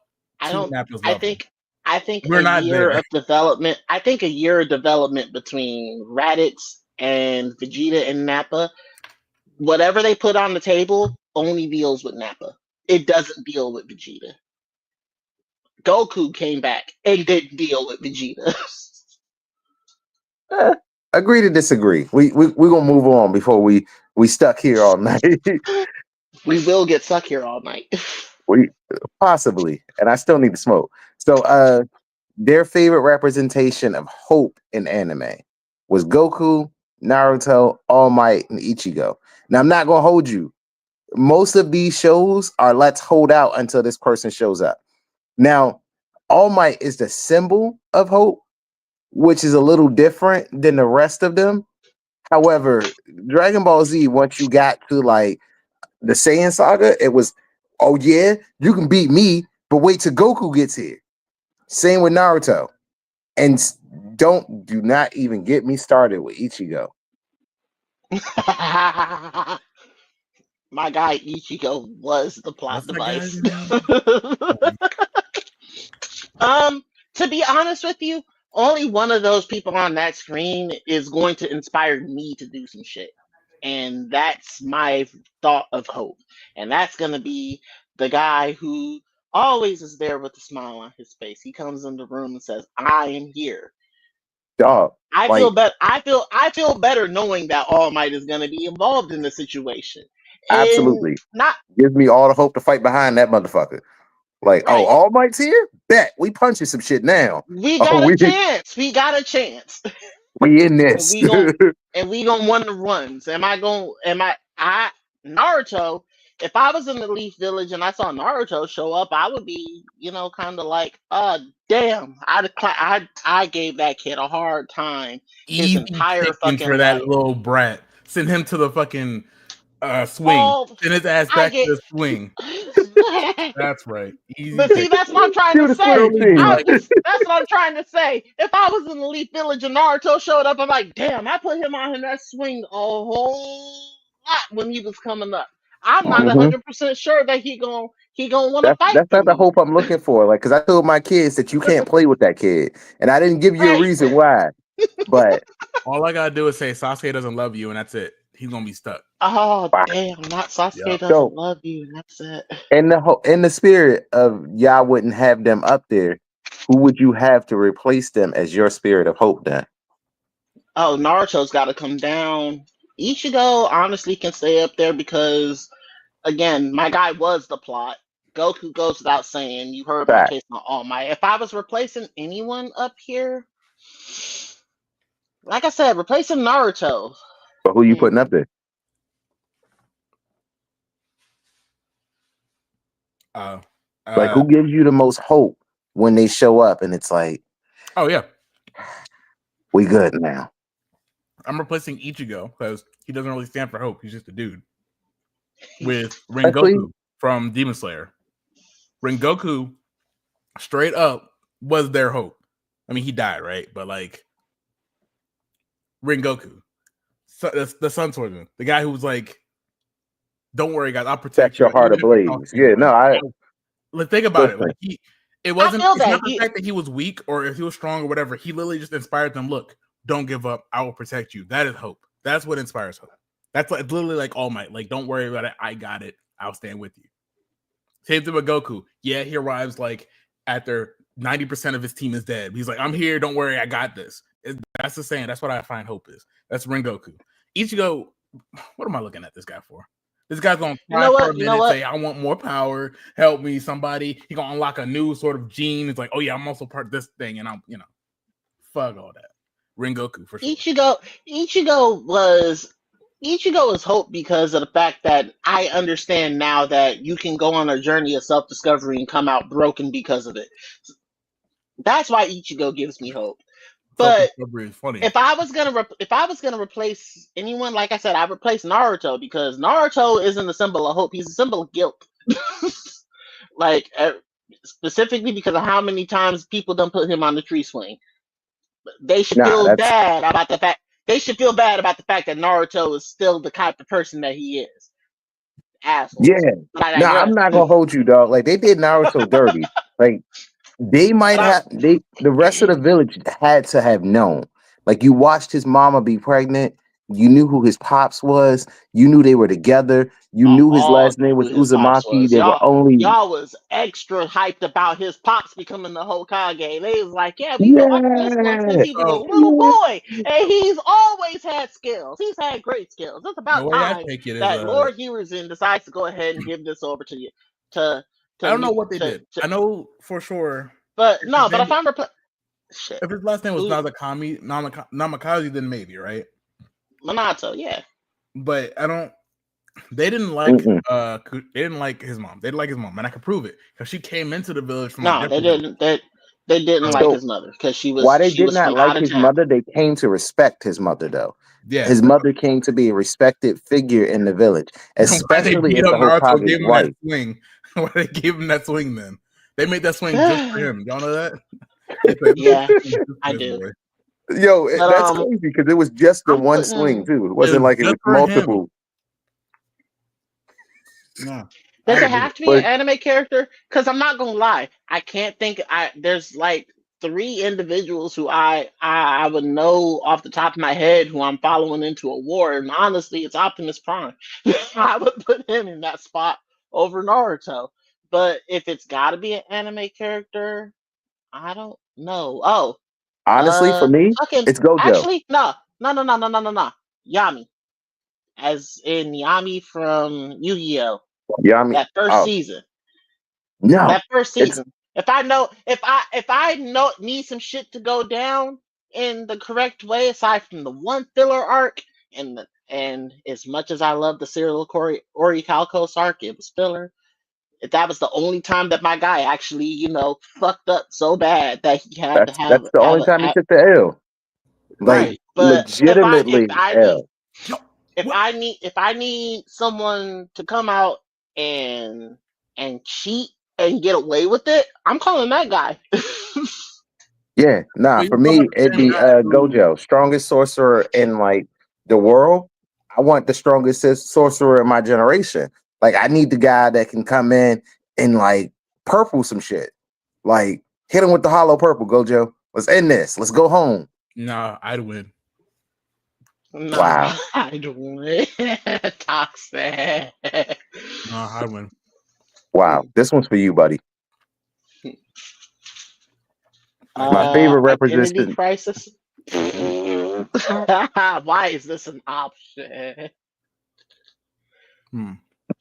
I mean, I'm hip to Reiner and Obito. I am not hip to Kaneki, and don't fuss at me for that. I know I need to get into Tokyo Ghoul. It's on the list. But I have no clue who to Johan is. That one's new. So, excuse me, holy moly. Well, Kaneki, I will tell you, Tokyo Ghoul is better. Like the first season was solid. That second season was like, it's much like The Promised Neverland. Like there is no second season. Just go ahead and read it. That's what I've been told. I'm currently in 100 something of 600 chapters of Tower of God. So that's my next project. Honestly, Tokyo Ghoul is on the list of things to read, not necessarily watch, because I know it only has 1 season and it doesn't finish a story, and it's going to bother me. Promised Neverland is also a read. Like that's a good read if you're looking for something. It's a solid story. Just watch the first season and then read from there. It gets me. I get the vibe that it's a lot like Tsubasa Chronicle, where you could watch the first season of that and then you kind of had to turn around and read it because they start doing weird shit in the second one. Yeah, which is unfortunate because as I was reading it, what they were doing in the manga was way more solid than what they were doing on the show. I'm like, why deviate? This is great. All I had to do was wait. But whatever. Card Captor versus weird. Yeah. The person I can think of. I mean, they all really. The only person who does not belong there is Obito. At all. Because why is he there? Because he doesn't Madara Uchiha. It was part of the plan. Yeah, like him coming in as Toby was an anagram for his actual name. Like it was part of the plan to just keep him there. In fact, fuck, his name is Obito backwards. God damn it. Yeah. Oh, Toby. Yeah, you Toby, just that's my name. Wow. Name Toby. I was today years old. All right, man. I'm sorry. Okay. I figured it out day one. I was like, man, this man's definitely not who we see. When they said Toby, I said, oh, that's definitely, I know who that is. Like, come on, my boy. I'm not gonna lie, I didn't necessarily speculate on who he was. Like, when I figured out that he was, like, honestly, I was okay with him being Madara, for real. I was perfectly fine with him actually being Madara. It did not bother me in the least, because by that point, I was in for it. Like, reading Naruto for me was way better than watching it. Like, and that's why I'm like, I might go ahead and let Boruto finished before I actually started reading that one. But at the same it's time, repetitive. Space Ninjas, and I can't. I get trashed for this all the time for saying this, but I gave up on Boruto. And like Princess Mononoke, if she were here, she would She's the tell only you one who gives you that trash for it, though. I gave myself trash for that. Like it was hard to read. And like I'm a speed reader. Like I'll go through a manga and just be like boom, boom, boom, boom, boom. I'm done. So who would you replace Obito with, though? I would probably replace Obito. That's a good question. Like, I know it's not an anime, so like personally, I would have put Jack Skeleton up if I could replace him with just any random character. But from an anime perspective, I wouldn't even put Jack up there. My guy was just having an identity crisis, not necessarily like a whole split he did not personality want to like be the the rest. Pumpkin King. That Like the boy rest, decided to just he was at that was more of a midlife crisis. He'd been doing the same thing for years. He was a little burnt out. He had to try something different before he realized this was hey, his home. listen, we taking this to trial. I'm not giving up all the juice before I'm up on the stand and I'm charging this nigga. All I'm I saying is, mean, I'm still trying to figure out. Well, I mean, don't get me wrong. You know what? We are getting ready to put him on trial. We'll have this conversation later. But Have you guys so for me, ever I think an identity crisis come would see us at probably be BlerdCon by the way, guys. you ever heard of Danganronpa before? Danganronpa? I I hope have. what it's a wild I time. I've have, heard and of it. he yelled at me and told me that I need to actually watch it. There's a character on there. It's one of the mascots, pretty much, of the anime show, game, life. Because gosh, it's so crazy. It's a girl named Junko Inishima. She is Two-Faced. Quite literally, identity crisis. Quite literally, does not know whether or not she really wants to be an evil villain manipulating everything from the back and the scenes, or being a person who they're all stuck in a death game. So she doesn't know whether or not she wants to be in the death game to die or be the one that's pulling on the strings. She doesn't know. She's up. It's at random. She's like, maybe I want to be the person who did it. Y'all should blame me. Oh, let me die. Oh wait, not. I'm gonna convince somebody else to do it. Like she's a knot. So she's a knot. You know what? I just had a who would you put? Identity. Cavendish from One Piece. That's probably the craziest identity crisis I've seen in anime in a couple That's of a good years. one. My guy can't even go to bed without being in a position where he's gonna kill everybody around him. So, like, I couldn't even imagine working for this guy. This guy is a captain of a whole fucking ship, and he's got a crew. I couldn't imagine working with him. Like, no. I was Like gonna the say minute the Shorty from Dead Man Wonderland, but I can't remember her name because I finished the manga. Oh, the girl in the morph suit. Yeah, nah, that's solid. Not That's the best. That's the best way I can describe what she was wearing, because I can't really say skin because it's not correct. It wasn't her skin. She was clothed. She was just clothed. Shiro. I got Yeah. the sister of the dude. You mean fucking Shiro? Yes. There was another girl like that in Project K, who was kind of having that same type of identity crisis. It reminded me a lot of her too. To be fair, Side it's note, all the same. Yeah, I mean, if you haven't seen, is it the same? Is it the same girl? She's not crazy. Oh. I would say that's an identity crisis, but that's just me personally. Rolling through to the next one, their favorite representation of freedom in anime. Now, I'm not gonna hold you. 2 out of 4 of these I agree with. Luffy, Emma just wanted to be free. Luffy wants to be the freest man. Like that's part of his dream. That's the part that they tell you about. Emma is Promised Neverland, correct? Only watch season 1. Happy Meal wants to be free. Honestly, I'm cool with all 4 of these for real. Mugen absolutely was. Mugen was doing what Luffy wants to do. Luffy just happens to be living in a world where the in Mother Russia, revolution finds you. that's how Luffy is running. Mugen is in Japan. He literally can just be free and no one will give a fuck until they see him carrying a sword, and then they start asking him questions, and he says, "I'm not hip to Emma." And who was the last one on that list? Ash. Bro left at 10 and just was out. I mean, for real, Ash did it right. If it was a situation where I could have left the house at 10 and just kind of came back whenever I want to, and know that I'm gonna actually be able to take care of myself, I know how to do everything in life, yeah, sure, that's fine. I'm right with that. So if I could trade Mugen for anybody, it would be Yujiro Hanma, because not only does my boy have the freedom to be able to do what he wants, he has whole countries sign treaties with him to not have aggressions of war as a person.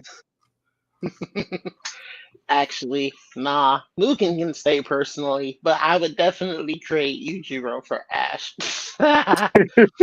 That's a different. You're not wrong. Why isn't Yujiro on this list? That's a different type of freedom. That's a different level of freedom. Especially knowing how governments work and shit like that. To sign a treaty with one individual is fucking nuts. Bro said, I have to, like, every sitting president has to sign a different treaty with him. This is not just, oh, well, you know, we made one lasting agreement and we won't ever have. No, he has to come sit down with you and sign this to your face.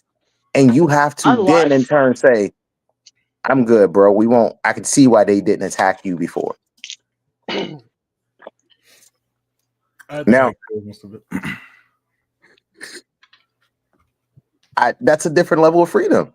Like being able to just, there's diplomatic immunity, and there is Yujiro Hanma. Whatever the fuck. Yujiro Hanma. Diplomatic immunity, and then there's Yujiro Hanma. Completely different, and he's above it. He's above it. So, yeah, it's Yujiro Hanma's got to be the most freest man. And like, I know Biscuit Oliver, like he loves to say, "Oh, I'm the freest man." You're in jail, bro. Like, right. You're the freest. There's a lot of shit that you got away with, but you were in jail. Yujiro Hanma had like actual peace treaties. And I'm not talking just one. Like he could walk anywhere he wanted to and do what he wanted.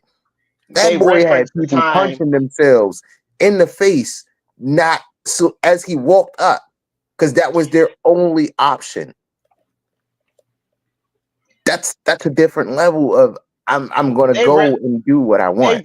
They referenced the time Yujiro Hanma attacked America multiple times. And I'm like, wait. One man. He's one guy. No, he's not. What do you mean he attacked America? Now, this next one's gonna get a little controversial for Mikey. And I say this because we already started arguing off camera before we started. So this one's gonna get a little controversial. Now, Mikey agrees to one of these. I would personally say I don't really know this Johan fella, so I can't really say. Where's he from? Yeah, no clue. But if I had to replace him with anybody, I think the person I would replace him with is Charles V. Britannia from Code Geass. Dude was pure evil. Yeah, like, that's solid. Doing what he did to his wife and children. Yeah. Well, no, that wasn't even his wife. That wasn't even his wife. That's right. She was a mistress. Mm-hmm. I'm not going to say spoilers on Makima, but if you are up to date like I am, and the Chainsaw Man, what's the name? I was going to say, is that from Chainsaw? Yeah, it's from Chainsaw Man. So if you're up to date on Chainsaw Man, you know. You know and you know. because even if you only watch the anime, she rolled up with the eyes of every person's family member in that room and said, I'm gonna start knocking heads. Like, it's not canon, but Kid Buu went to hell to start beating ass because niggas were dodging his fade. And Griffith, what don't need what's understood don't need to be said. I'm gonna take this down because I feel like Mikey's making a face down there. Nah. I'm gonna take away Griffith. Everybody knew he was evil. He said he was gonna do it. I don't know why people complain about him being evil. We knew what he was about. I don't, and I will say to this day, Hold on. Knew what he was about. They shouldn't have let it happen. The one person who could have really stopped him before anything else happened did not, because he was like, nah, he's not evil. Because you trust your brother. It's like, if you tell me, yo, I'm gonna do something. Him as his brother, yo, he literally said, I will use all of you to get my goals. I don't care who you are. That's cool, bro. I said the same thing, and yet here we are. You trust me every time. I fall asleep drunk in your car every time. I'm not Griffith. Griffith is selfish, not evil. I'm not Griffith. Completely different thing. Completely different. Now, mind you, I had to trade him out for I think his name is Bondrude from Made in Abyss. He turned all those kids into a meat pouch. I've never seen that, but I've heard about it. Like, I'm aware of what he did, but I'm not necessarily up to date on the anime. I need to actually download High Dive so we can put his ass on trial. Like, coming up in June for the straight up for the worst props. And he used them for, oh god, bro, it's bad.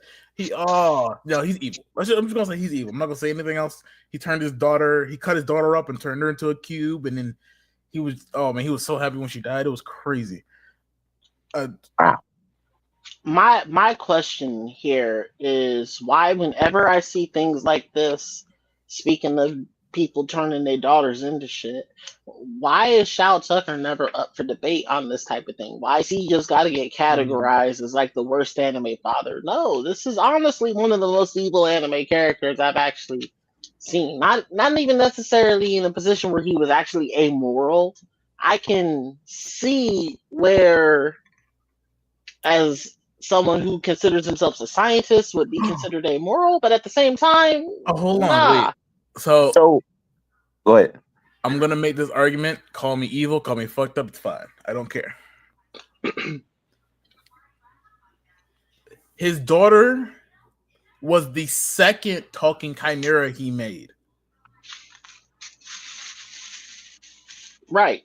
Which means he did the shit to his wife first. Fuck that hoe. He was leaving. So even if there's even if it was a situation where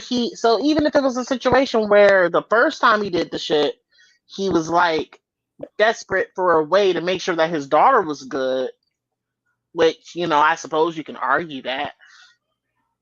The second time when he pulled the trigger on doing that shit with his daughter, nah, you certifiable, bro. That's y'all ain't thinking about it, man. Y'all not thinking about it. Y'all not thinking about it.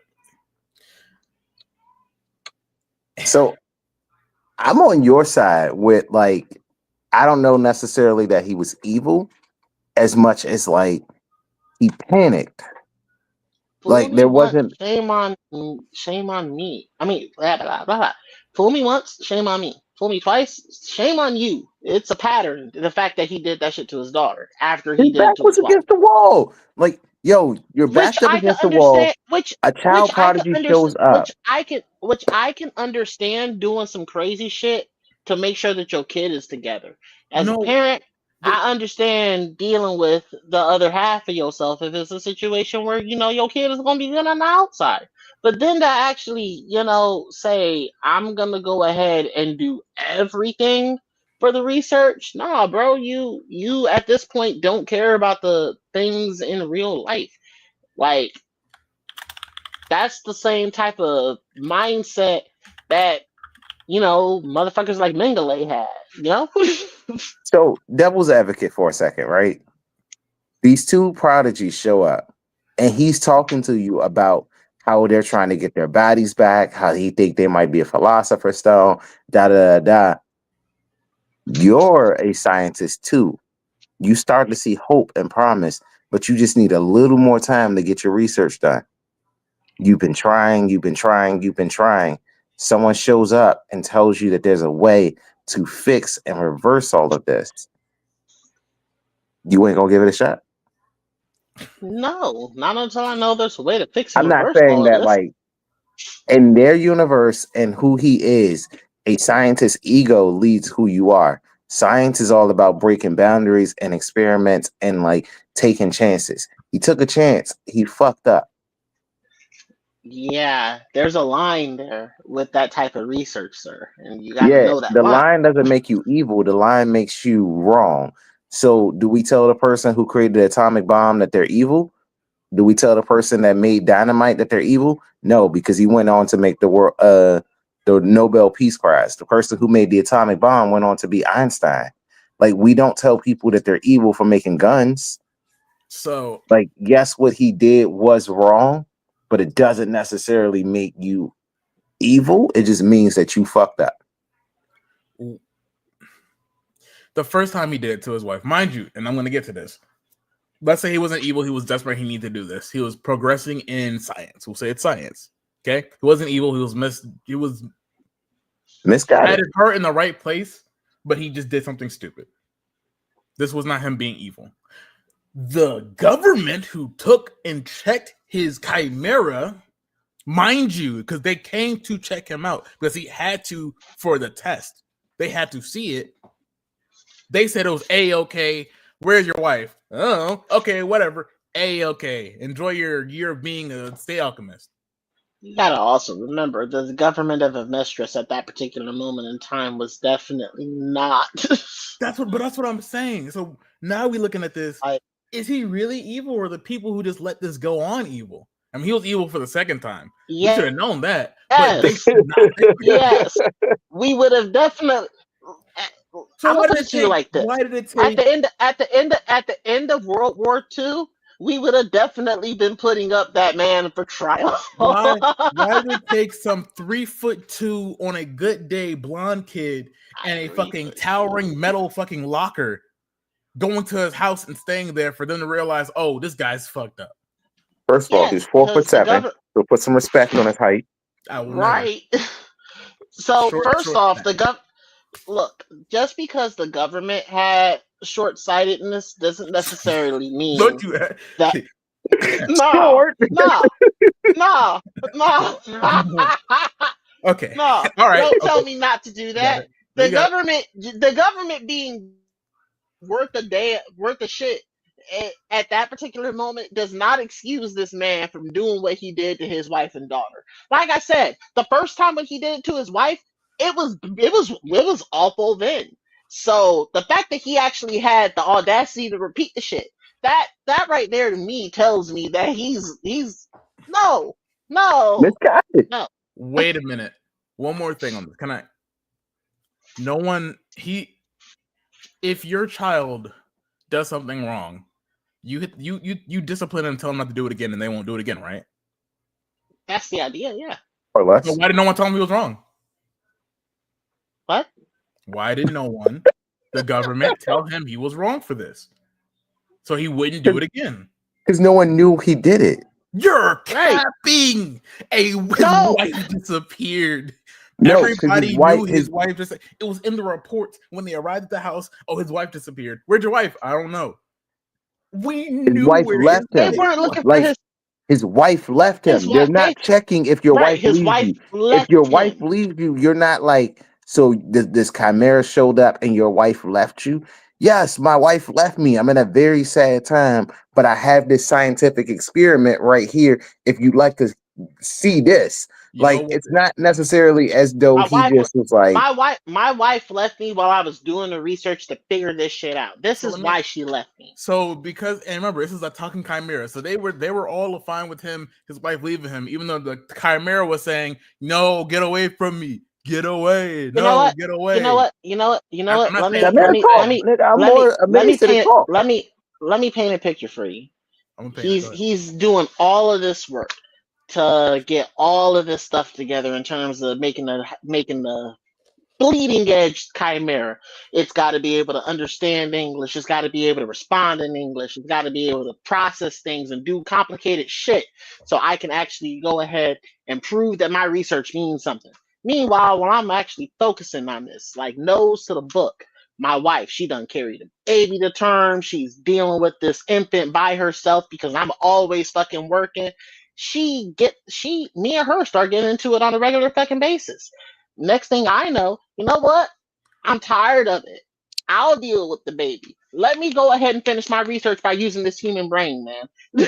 So I don't necessarily even think that he did that shit to his wife out of scientific endeavor. He did it because he was tired of her in the first place.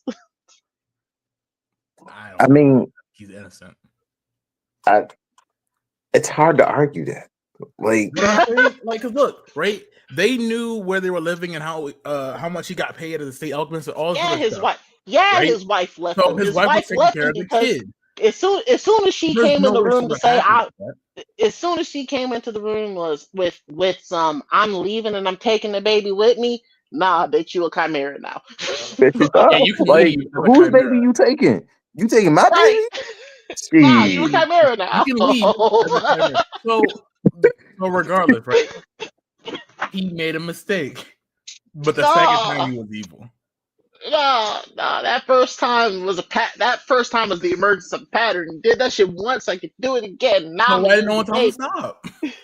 There's no way that no one dissected to figure out how his chimera was made because he's supposed to tell at least how it's even done. when he came back as a chimera himself, he said that he thought that he could have changed things. He thought that he could have turned her back. Like he had an opportunity to answer for himself. You are talking about like the first show, and the first show don't necessarily count as great as it was. Hey, they gave very good insight and backstory. And like I personally love both. Like I think that you need both to make it a more complete tale. Like, and I say that as a man who has watched both on multiple rewatches. I love the first one, but you know what? I'm never gonna tell anyone to go watch that first one as much as I enjoyed it because of the fact that I had to end it with Conqueror Shambhala. So we're not gonna have this conversation. Nope, because you need to watch the first one until it splits off to understand the emotional depth that they don't give you in the second one. In the second one, you don't love these characters. You don't fall in love with them. You don't understand their bonds, their struggles, their nothing. You rush through it to get through the main meat of the story. You need to watch everything up until lap 13, but after that, After that, you could skip it, but before that, it's like it's pretty much the same story. It's pretty complete and concise, and once it starts to divulge off, that's where you need to go. But if you watched it up until then, you switch over, you watch Brotherhood because you love it, you're rehashing the story, you see some of the similar things, and you're like, oh yeah, the character development isn't necessarily there. They don't develop the same characteristics and the same stuff as you would in the first one. Because they're not technically the same people. Ed wasn't necessarily that sullen his entire life. He was that sullen up until like they were in what's that ice area that they were in? I know what you mean, but like once he hit like the second Major Armstrong. Like Olivia Major Armstrong. In that ballpark, that's when you could tell that Ed actually started realizing that wait, I'm that guy. So right, that's what I'm trying to say. Like he never had that. He never had that moment in the first show. He showed flashes of it, yeah, but he always showed flashes of it. He never actually had that moment where he was like, you know what? I'm him, and I'm going to go do him things. Because he was never supposed to be him. He was always supposed to be just a guy that's trying to fix his mistake. You always have to keep in mind that the reason that they're like this, the reason that he has these powers, the reason he got there is because he fixes fucked up. His mistakes, period. So why couldn't Shao Tucker fix his mistakes? Because Shao Tucker wasn't him. Shao Tucker had a moment where he got desperate and killed his wife, and then got desperate again and killed his daughter. He made 2 talking chimeras. How many chimeras you made? The man is a coward and categorically evil for doing what he did to his wife and daughter. He loved his wife and daughter. And betrayed them in the worst way he still loved them. No. His daughter, he thought that he could turn back. I can't speak on his wife. But his daughter, he definitely thought that he'd be able to turn her back. And when he realized that he wasn't able to turn his wife back, what made you think that he, like I said, audacity? His wife begged to be killed. His wife didn't. Compass. The man had absolutely no moral compass, and I refuse to not put him on this list. We're going to leave it at that, because we've been arguing for about 20 minutes on this. They have on their list next my favorite representation of redemption in anime. Solid. Mirren can go. Who can go? Somebody don't belong on this list. Mirren can go. He can go. It's fine. So who would you replace him with? Who would I replace Endeavor him with? does not belong on this list. Endeavor also probably doesn't belong on his list. Hold on. His family ended up forgiving him, and at the end of the day, that's all that really matters. The fact that his family was actually like, you know what, we will give you one more chance now that you have actually come out and owned up to your bullshit. Then who else he need to be redeemed too? Because that's the people that you needed to apologize to. If you're asking him to apologize to the world for some shit he did to his family, he's only doing that for the world. But if he apologizes to his family for some shit he did to his family, he understands. He did apologize to his family. That's why I said he can be up here, but at the same time, I understand if someone would want to take him down, because it wasn't a public apology. It was a very private apology. He might have made a statement. I think he made a statement about it. I'm not 100% sure. I don't remember. It's been a minute since I actually covered that part of the story. But even then, the public opinion does not matter on Endeavor. Endeavor cannot be a hero anymore after the end of My Hero Academia. Oh yeah, Vegeta had his redemption in the You want me to tell you why? Would you like me to explain? Time served, my guy. He went out. No. Flag on the play. Vegeta seen this and said, "I'm gonna risk it all." Yeah. I mean, yeah. Would you like me to tell you exactly why Vegeta was redeemed and could be redeemed? No, it's not even that. It has nothing to do with that. Actually, it has nothing to do with it, because she didn't really stop him from doing anything else. I'm gonna tell you what it is. The Dragon Balls. Death has no meaning in Dragon Ball, and that's exactly what he did. That's bullshit. Again, just because time served. Just because you wished them back does not mean that you still didn't murder people. That's bullshit. I know. But just because it doesn't mean anything. He's gonna leave. He's literally gonna walk out. There is no exact Vegeta has stacked up a mountain of bodies, and most of those are human. Vegeta has caught more human bodies than he has actual enemies. Okay, hold on, wait a minute. Hold on. Not exactly true. He's blown up countless planets. Yeah, I don't know about how many. What makes him redeemed about that? I think Vegeta's actually for real. I think as far as human casualties are concerned, I think Vegeta only really has I think Vegeta only really has the stadium and whatever collateral happened when he was fighting 18. So who did he kill on Earth exactly?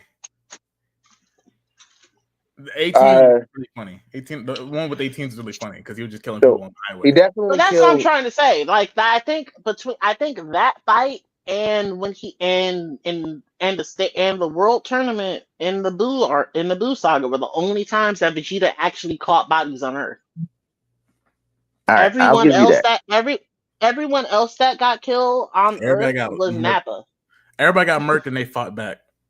Specifically. Right, and that's what I'm trying to say. You have to keep in mind that these are what they consider Earthlings, and these are what they consider aliens.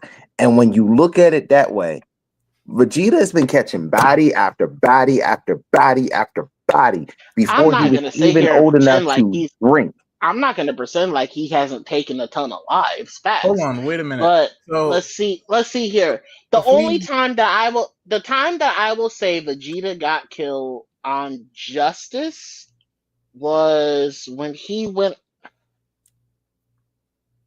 out during the Buu saga. I'm not going to count Namek because of the fact that he wasn't fighting for no one. Frieza just literally cut him down as a casualty of war.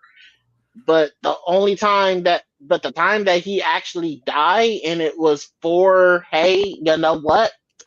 I've been fucking up a lot. Let me go ahead and do the right thing and take myself off the board.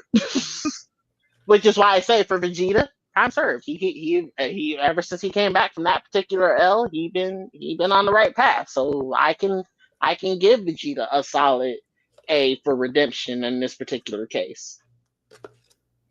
I don't know, man, because I feel like y'all are on Endeavor's ass, but not on Vegeta's ass. Like, if you're going to be on Endeavor's ass the same way, Endeavor never caught a body. Endeavor did what he did to his children, but Endeavor didn't catch bodies. I said Endeavor was fine on this list. I understand if people want to replace him, but personally, he's cool there. The only people that really matter in the case of Endeavor in his redemption arc are his family. And for real, the only one who wasn't cool with his redemption arc was fucking what's Dobby's real name? Toya. Toya, yeah. Toya, my bad.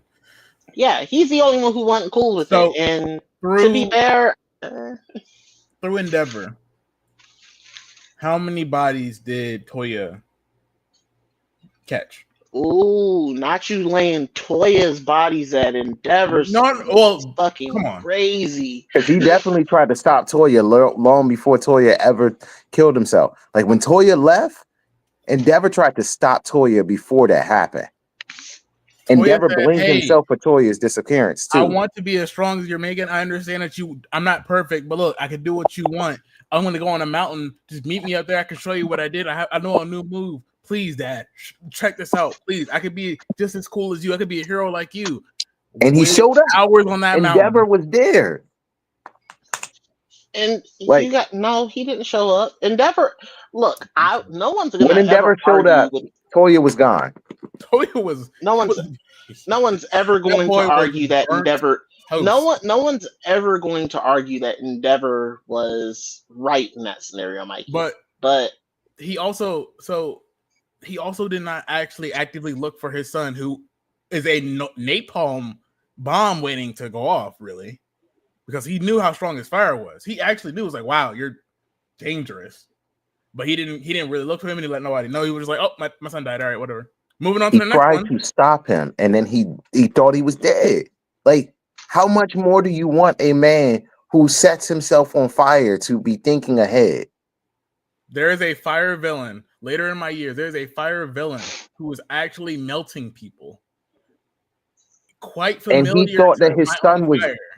Fire quirks are very, very, very common. How do you know that that's your son and not just a run-of-the-mill villain? Because every time you run into a villain with a fire quirk, you don't think that might be my son. So at the time of him being the second top second hero, that is a guy who is obviously putting his fire quirk to harm people. I, as a fire user and a hero, need to stop him and make sure people aren't scared of the fire that guy is. His whole fucking agency used fire, though. Like, it's not like there were so many. He went around collecting fireworks. Yeah. That's the thing, right? He went around collecting them. Why didn't he just get this guy then? This guy right here, this evil motherfucker right here, this guy. We need to because no one could find Toya or track him down at that time. It wasn't like the other heroes weren't trying to stop him or track him down. There are other heroes too. Like, you're placing all of this on Endeavor as if it's Endeavor's fault solely. Well, then, what about All Might? No one ever blames All Might for the shit that goes wrong because you're the number one hero. Hold on, I do. Most definitely. All those heroes are... I'm staying. I am actually staying. You're not a real hero until you actually become a real hero.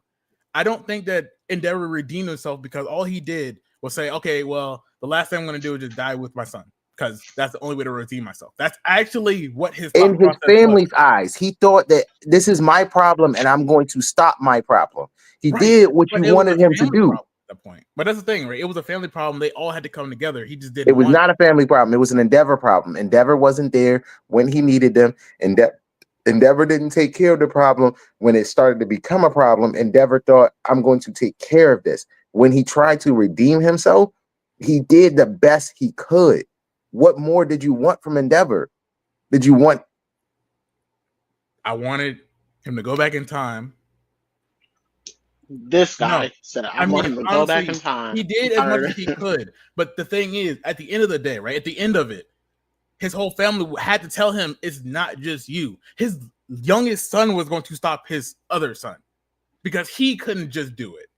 At that point, it's no longer an Endeavor problem. It's a family problem. No, fuck that.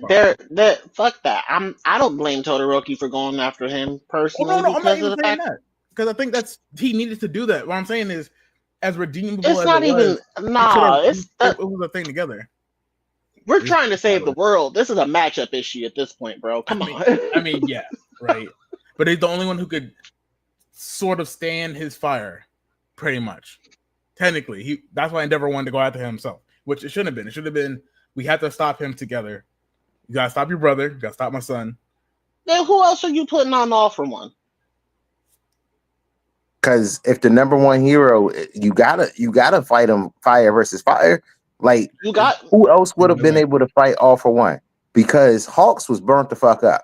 Hawks was doing the best he can just to survive. Like, at that point, you couldn't throw students out there. I'll give Hawks all the credit in the world. Like, as soon as All for One shows up, he tried to take that man's head off out the gate. Yeah, I'll give him credit for that. Venus was doing his best just to survive too. Like, heroes were dropping left and right, and then they had a jailbreak, and then more heroes were quitting. And if I'm thinking about who's the biggest problem, the guy who can do one thing, although it's one thing really, really well in Dobby, or the guy who can do whatever the fuck he wants in All for One. I think I need to put my best on that guy.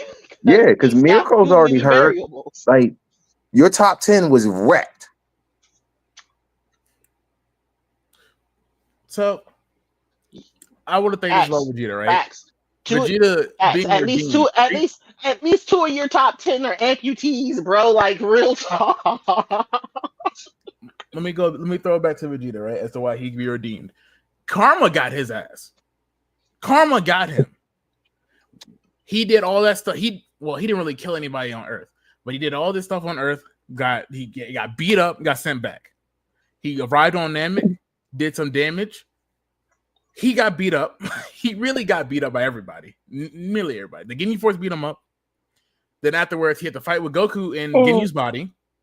And then he had to fight with Frieza. He did not get a break. He got his karma back. And then they made it to Earth. Got styled on. Because everybody was super except for him. He got karma'd. Like, you see the way 18 broke his arm. Everybody broke his arm. That boy always everybody broke his arm. Like, everybody took a whack at it. But I'm saying, for real, I will concede the amount of karma that Vegeta got, but I will still say that he didn't necessarily pay for his crimes until the Boot Saga. Period. He got humbled. He got humbled again. He got evil. Got humbled, or he tried to humble himself. Didn't really work. He blew himself up. Became dust. And then still got humbled anyway in the afterlife. He was catching. Who is Vegeta beat? Who is Vegeta actually beat? If you say Boy, I'm be upset. Nappa. That's who Vegeta beat. No. Okay, so wait. No. Vegeta is on the record as killing every single member of the Ginyu Force. Vegeta. Okay, sure. Which is crazy because, like, how many members of the Ginyu Force was Vegeta actually voicing? That's fucking funny as hell. Let's see. Hold on. Vegeta, right? He killed Nappa, who Nappa leveled an entire town, a city. So doesn't that make him a hero? No, because he still brought him. Like just because you bring the nigga that tell destroys everything, don't mean that you get credit for taking them out. He said, Napa, wait here while we wait for those guys to come here. Do not do anything. Napa went off, killed the city. All right, Napa, what an idiot. Stop playing around. If I bring you to a party and you get into a fight with a guy, if you get into fights with everybody and then I punch you out or I take you out and say, hey man, you gotta leave. Am I the hero? Or I'm the asshole for bringing you? You're not the hero. You're the asshole who brought it. You took me away. You are the hero of the party. Everybody's gonna. I am not the hero. I should not have brought you in the first place. It's exactly how it works. Your boy get the fuck out and you get out too. You take that motherfucker and you go too. I can't believe you brought that motherfucker. Who invited this guy? Like you just say, well, you punched me out, right? So then you don't have to worry about it. So you're like, I got him out. It doesn't matter. It doesn't matter. We both gotta go. Not only did you bring this motherfucker came in here, started making a mess, and then you made it even bigger mess by fighting him. No, y'all both gotta go. Yeah. Y'all are both drunk fighting each other now. Now they gotta go. It's a whole mess. It's turned into a shit show. I can't. But look, let's say it like this: you're the hero. You come into the party, you see somebody wrecking havoc, you stop them. Does that not make you the hero? No. If you brought the problem, then you are not the hero. Okay, let's not pretend it's not me. Say somebody else. It's the same thing. He traveled with Napa. Technically, Napa was following him. Not the same thing. That's wildly different. Napa was following him. Vegeta sat his ass down. They got to the you know what? Sat his ass down. I'm gonna wait. Napa went off, did his own thing. He said, "I'm gonna sit right here." If you bring somebody into my house and that person starts making a mess, I'm holding you fucking responsible. If I bring my baby to your house and my baby shits on your floor, are you mad at the baby or are you mad at me? I'm mad at both of you, but that's not the case. Exactly. It's not Vegeta. Even if I clean that up, you still mad at the shit on your floor. That is the same thing. You cannot try and exonerate. They came to Earth. Vegeta. They came to Earth. All they wanted was the Dragon Balls. No, they didn't just want the Dragon Balls. They didn't want the Dragon Balls. They came to Earth, said, we are going to find the strongest power levels on the planet, and then we're going to get the Dragon Balls. Yeah, we're going to find a guy who beat Raditz, and then we're going to get the Dragon Balls. You don't understand how angry Vegeta in that order. In that Piccolo order. Died. The Dragon Balls don't work no more because Piccolo's dead. And now I'm pissed. Napa, you ruined the entire thing. We came here for the Dragon Balls. We came here to find out who killed Raditz and then get the Dragon Balls. Well, yeah, because they want to know who killed Raditz. Okay, you did. Well, Raditz was weak. Anyway, let's get the Dragon Balls. See. Because if that was it, then they would have just beat their ass and took the Dragon Balls. Right. They didn't even have to necessarily. They didn't even necessarily have to go track everybody down and beat everyone's ass first. They could have actually went to go find the Dragon Balls out when they first got here. Out the gate. There have been many villains that showed up, tracked down the Dragon Balls, and left. To be fair, I will concede that in order for them to find said Dragon Balls, yes, they probably had to run the ones with the strongest individuals on the planet because they'll probably have that information. But that's beside the point. But that's not They didn't come on normal timing. They came down here ready to run the hands. Yeah, ready to fight, ready to run the ones. Like the fact that Vegeta brought Nappa because Nappa is Vegeta's subordinate, very clearly. Yes, Vegeta is responsible for Nappa's absence. No, he doesn't get credit for clearing Nappa off the board. 2,000%, you brought him. Like, if you bring the problem, you are then responsible for the problem, and I'm blaming both of y'all. So if you wait a minute. What you just said, that applies to Endeavor too, right? Like as that does apply to Endeavor, no matter what he tried to do to get rid of him. No, that's his son. His son fucked up, and then he took care of the problem. Like, it's not the same thing because Endeavor didn't know that his son was going to do this. He didn't take care of the problem. He didn't take care of the problem until he had to take care of the problem, and he still didn't even after. Hold on now. He might not have taken care of the problem after the fact because of the fact that, Davi's been missing for years at this point. He's a grown-ass man. He's capable of doing his own thing. So is Nappa. You can't say that. So is Nappa. Nappa went to the city. I can say that because Dobby wasn't following Endeavor's orders when he did all of them crimes. He was following All for One's orders. Or, no, he wasn't even following All for One's orders. He was literally being out here like, notice me, daddy. Notice me, senpai. I'm out here trying to get some attention. I just want to be seen. Notice me. Everything that my kid does is not my fault. Everything that you do trying to get my attention is not my fault. If I deal with you, scary. Nope. Because if I send my kid to school and my kid fucks up and I come back and I whoop my kid's ass, am I responsible? Nappa literally, like, short of being in the same goddamn space pod, Nappa literally rolled to the goddamn party, which was Earth with Vegeta. First off, he wouldn't have came if not for Vegeta. He does not. Secondly, he does not. He followed Vegeta. He has no goals except for let's figure out how to beat Frieza. Vegeta is the only thing they have in common. His brain. Vegeta is the prince of all Saiyans. Nappa is in the royal hierarchy just naturally. Even after the planet goes, Nappa is still going to continue to follow that same hierarchy because that's just how he got down. The prince is still alive. Fuck it. We still working for Frieza, boss? Fuck it. We still working for Frieza. I'm with you. Like, you're my ride. You are my safety net. You are my prince. I'm going to follow you. My life is indebted to you. Everything that you want me to do, I'm going to be right there for it. You want me to go beat these niggas' asses? I'm going to beat these niggas' asses. Why was Nappa listening to him? Because you were stronger. That's the hierarchy of how we do shit. Not only am I going to go beat these niggas' asses, I'm going to go beat these niggas' asses gladly. With a smile on my face. Whistling while I work. That is not. That just, but oh man, that's literally just saying that he's responsible for him the same way that Endeavor will be responsible for Oya. No, it's not. He's still the same. He's the royal hierarchy, right? He's his royal bazaar since he's the prince. Look, I will concede that Endeavor is Dobby's villain origin story, but he is not responsible for Dobby's actions in terms of not learning how to fucking process shit. Right. Because One for All is not All for One's fault. It's not the fault that your brother decided to do some villain shit because now you have a power. No, your brother's on some villain shit because he was on some villain shit. Dobby was on some villain shit because Dobby wanted to be noticed. You're the number 2 hero? Bet. I'm going to be the worst bad guy I can be there. All for One knew. No, absolutely not. Yo, speaking of children being your number 1 nemesis, man. Dog, right? He was asleep. He woke up just to hear this argument. He knew I was right. He said, "Yep, Uncle Mikey's right." He's not. Ask him if he would have said no, because the kids still don't fuck with you. They still mad over Mario Party.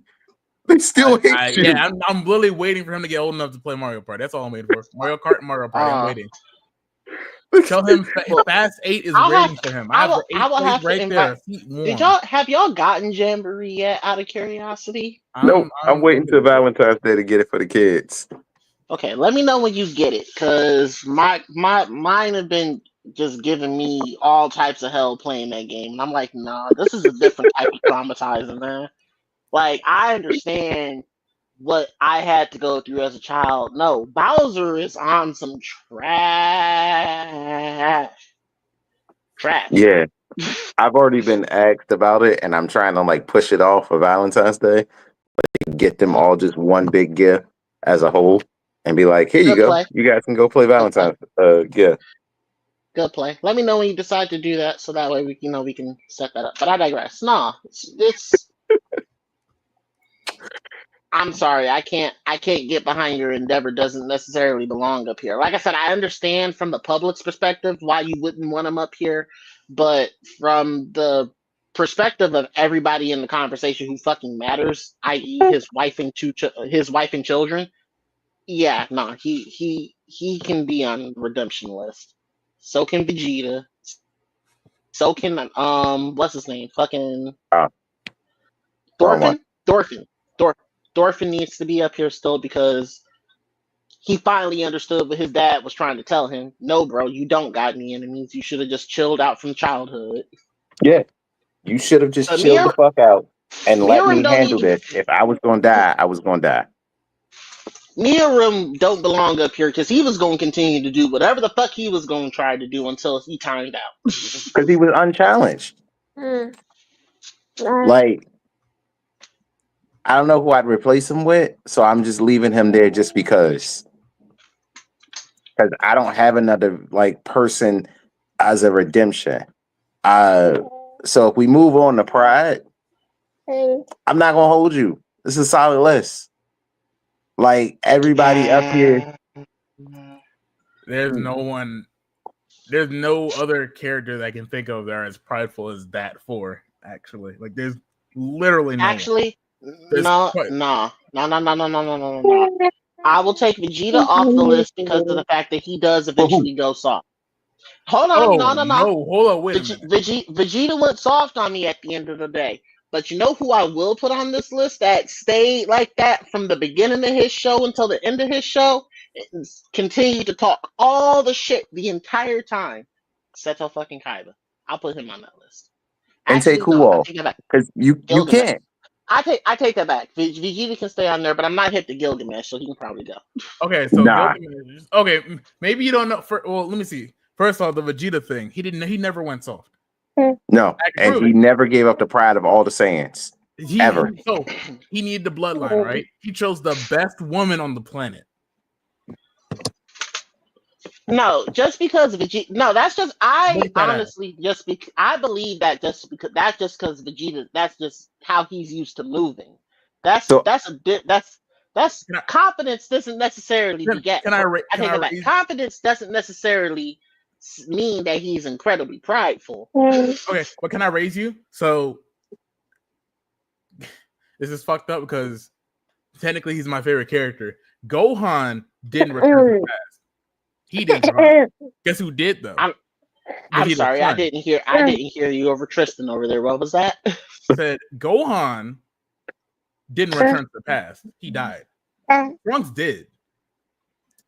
Vegeta pride about that. He was like, "Oh, that's my son. That's my boy. That's my baby boy." Yeah, he had pride every time, whether it was Dragon Ball Super or whether it was Dragon Ball Z. Yeah, who's not gonna be like extra proud of their kids? Everybody else on that list that you had up there has pride to the point where it is a problem. So Gilgamesh. Now, to be fair,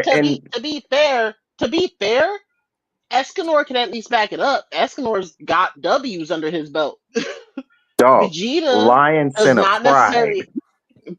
Vegeta don't got that many W's. Like I said, he's got the Ginyu Force, but he never gave his pride up. He never gave the pride up. He always showed up. The Saiyans are gone. They are like seven Saiyans left. Like I said, he went soft on me at the end of that. The moment that he conceded that Goku was the best was when Vegeta was like, you know what? Maybe this pride shit ain't it no more, man. And then stuck the M back on his head and said, "Fuck that shit. I'm still the same nigga." Tell you what, no. And then had an epiphany. Said, you know what? I've been moving wrong my entire fucking life, and blew himself up. We just had this conversation. No, let me change you on that. He had two chances to kill Boo, or at least maybe come close to stopping Boo. He had two chances. The first one was going with Goku, who had sensus, to kill Boo. The second one was when he was with his son and Goten to kill Boo. Yep. And not to mention that Cell shit. Let's never forget. I will never let him live that Cell shit down. Which is why I'm saying what I'm saying. Like everybody else on that list that I'm aware of, excuse me, Pry and Madara, not only were they incredibly prideful, but they actually backed it up. I will never forget that scene when Madara fought the entire Fourth Army in the Fourth Great Ninja War, because of the fact that the matter was that was one man who decided he decided he was gonna channel his inner Yujiro Hanma. Like, nah, that's facts. He pulled a Yujiro. That's what I'm trying to say. Like, everybody on this list that I'm aware of has pride, yes, but it's not to the point where it becomes a detriment. In Vegeta's case, his pride became a detriment more often than not. Which is why I'm saying, like, if I'm gonna pick someone who's gonna actually be on the list that is consistent in terms of his pridefulness, he can go. But so that's only because of the fact that I'm not hip to Gilgamesh. So you're saying he needs his pride to win? Like his pride has to win it? Correct. Okay. As a matter of fact, what if for Escanor, right? Before he becomes, big bodied, whenever he was small, which it happened the first time, maybe second time we meet him, he's in the bar and he gets scared off by the two demons. He gets scared off. As a prideful being, even before the sun got to go up, you should not be backing down from that fight. Vegeta did not do that. He's never done that. In fact, that's why he fought Buu alone. He said, I can take him myself. I don't care if I lose. That's my pride. Because I took him by myself. Also the android. And that's what I'm trying to say. Escanor never let that become a problem. Every time that Vegeta decided to, lean on his pride to be like, you know what, I am him. No, this isn't it, my guy. We can ask Cell this question. We can ask this question. We can ask Frieza this question. We can ask you can literally ask the entire roster we of can villains ask Majin Buu this question. Yeah. We can ask Jiren this question. So there's one thing though. I'll let Madara stay there. There's one thing. Through all of this stuff, I have never seen anybody get snuck so bad because I was so OP. Because Madara was gonna keep going until he got snuck. And then he died again. I mean, me personally, as a prideful being, I would never let that happen. Vegeta's Madara got tricked. It wasn't that he got tricked into that. How the fuck was he gonna know that Black Zetsu was not working for him?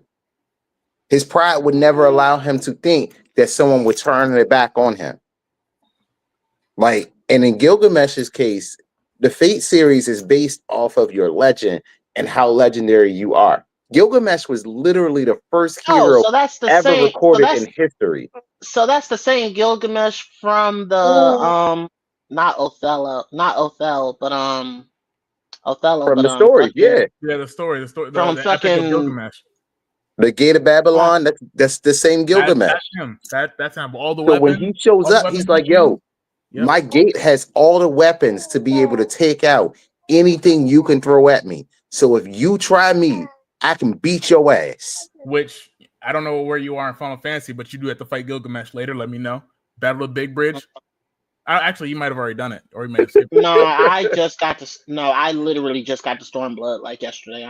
I am. Oh, well, yeah, hey, listen, Gilgamesh ain't no hoe, and nothing I've ever seen Gilgamesh in, he ain't no hoe, and he's a prideful one because not only does he have the sense of immortality, he is the first recorded hero. There is no hero before him. There is no hero that comes until I come. That's my pride. I put that fucking down on anything. Yo, you were not before me. I was number one. Like, that motherfucker shows up and he's like, I can solo an entire army by myself. I'm gonna have to go ahead and get myself familiar with his work then. But I am very familiar with Vegeta's work, and which is why I say, Saiyan Pride is one thing, but I'm sorry. I've watched Saiyan Pride take so many L's. I have no real respect for it. To be fair, it's just engraved in Saiyans to fuck up. Yeah. Yes. It's not just Vegeta though. It's not just Vegeta. It's literally all of them. But that's beside the point. I will concede that.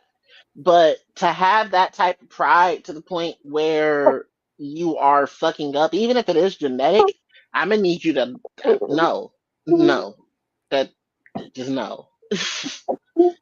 That's no, absolutely not. Which is why I'm saying what I'm saying. He can come off the list. Yeah. So I mean, Maybe. Like I could see where you could say that, but honestly, I can't ever take Vegeta off of a list of Pride because like all Vegeta has is saying Pride. Like Vegeta unlocked a new transformation in the manga, which was Ultra Ego. Like you don't get that way without being prideful. Like where Goku has Ultra Instinct, Vegeta has Ultra Ego. Like that's some prideful shit. Still a stupid name. No matter what, it's still a stupid name. I mean, super stupid, but like it fits who he is and what he does. And in order to like complete this and to do something, he has to take damage. This motherfucker was getting his ass whooped, and then he becomes more powerful as he's getting his ass whooped because he knows he could stand up to that. that's part. And if Charles was here, Charles would argue you the fuck down. I know. Our resident Nolan would be at my neck for that statement. Dog, foot on neck. Let me send him this clip. I need him to come over here and defend himself, then, because I respect. Listen, we don't have another 2 hours to be sitting here letting Chuckle defend himself. We don't. But like I said, I respect Vegeta's body of work as a body of work. But if I had to pick a character flaw, that would be his pride. Would actually be the character flaw. Everybody else, they got their issues, but I wouldn't necessarily label their pride as a problem. All right. Like I'm sorry. Go ahead. You right? I was gonna say maybe, but like Vegeta's pride gets them in more trouble than anything not. Like the Cell Saga could have ended when they powered up and had Cell dead to fucking rights, except he let him power up. Like that was some shit that you didn't have to do. The fact that you unlock some shit and you do some shit and like everything from you is based off of your ego. Nah, my boy, like that's next level. That's kind of proving my point. I mean, it's all pride and ego.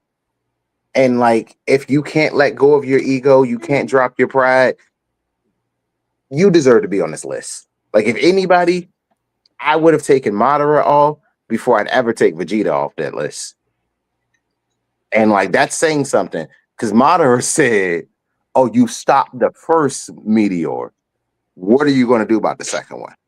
The second one? No. He said, oh, that's cool. I can't believe y'all did that. That's amazing. You stopped the first meteor. What about the second one? 2 claps. But the second one, though. Fuck you, nigga. Like, we fought tooth and nail to stop the first one. Just for you to drop a second one immediately? Because I'm that guy. What you mean? Fuck you. And finishing out this last of the list at 2 hours plus, because Jesus, we've been here. This is his heroism list. And like, I'm not gonna hold you. I'm automatically gonna have to replace the nigga from ReZero with All Might. Is that the guy in the Deku off too. That's the guy in the tracksuit. Yeah, that's homie in a tracksuit. That's unfortunate. So, why you gotta look like that? I will take off Deku. I will keep Subaru. I take off Deku for All Might. Yeah. Right? Really? Because Deku was a crybaby. Reason being is because I've seen and I've read and I know, and there's multiple routes where you have to think about why this is happening. Did you know that he is cursed? I didn't talk about it earlier because I'll let y'all do your thing, but Subaru is cursed. Do you know what his curse is? To not grow any stronger? No, what? He uses magic, by the way. Yeah, you judge a little too soon on it. I never got that far. Magic. I never got that far. I never let homie cook.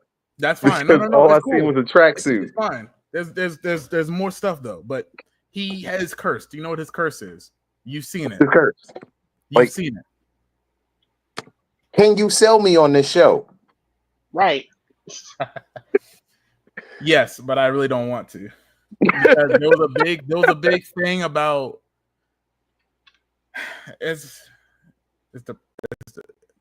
y'all play Dark Souls, or you've heard of Dark Souls, maybe Bloodborne or something, Yeah. Elden Ring? Yeah. Watching that show is like playing that game. It's painful. I'm not saying you're going to get rewarded. Anyway, so his curse is that no matter what happens, when he dies, I'm being very specific.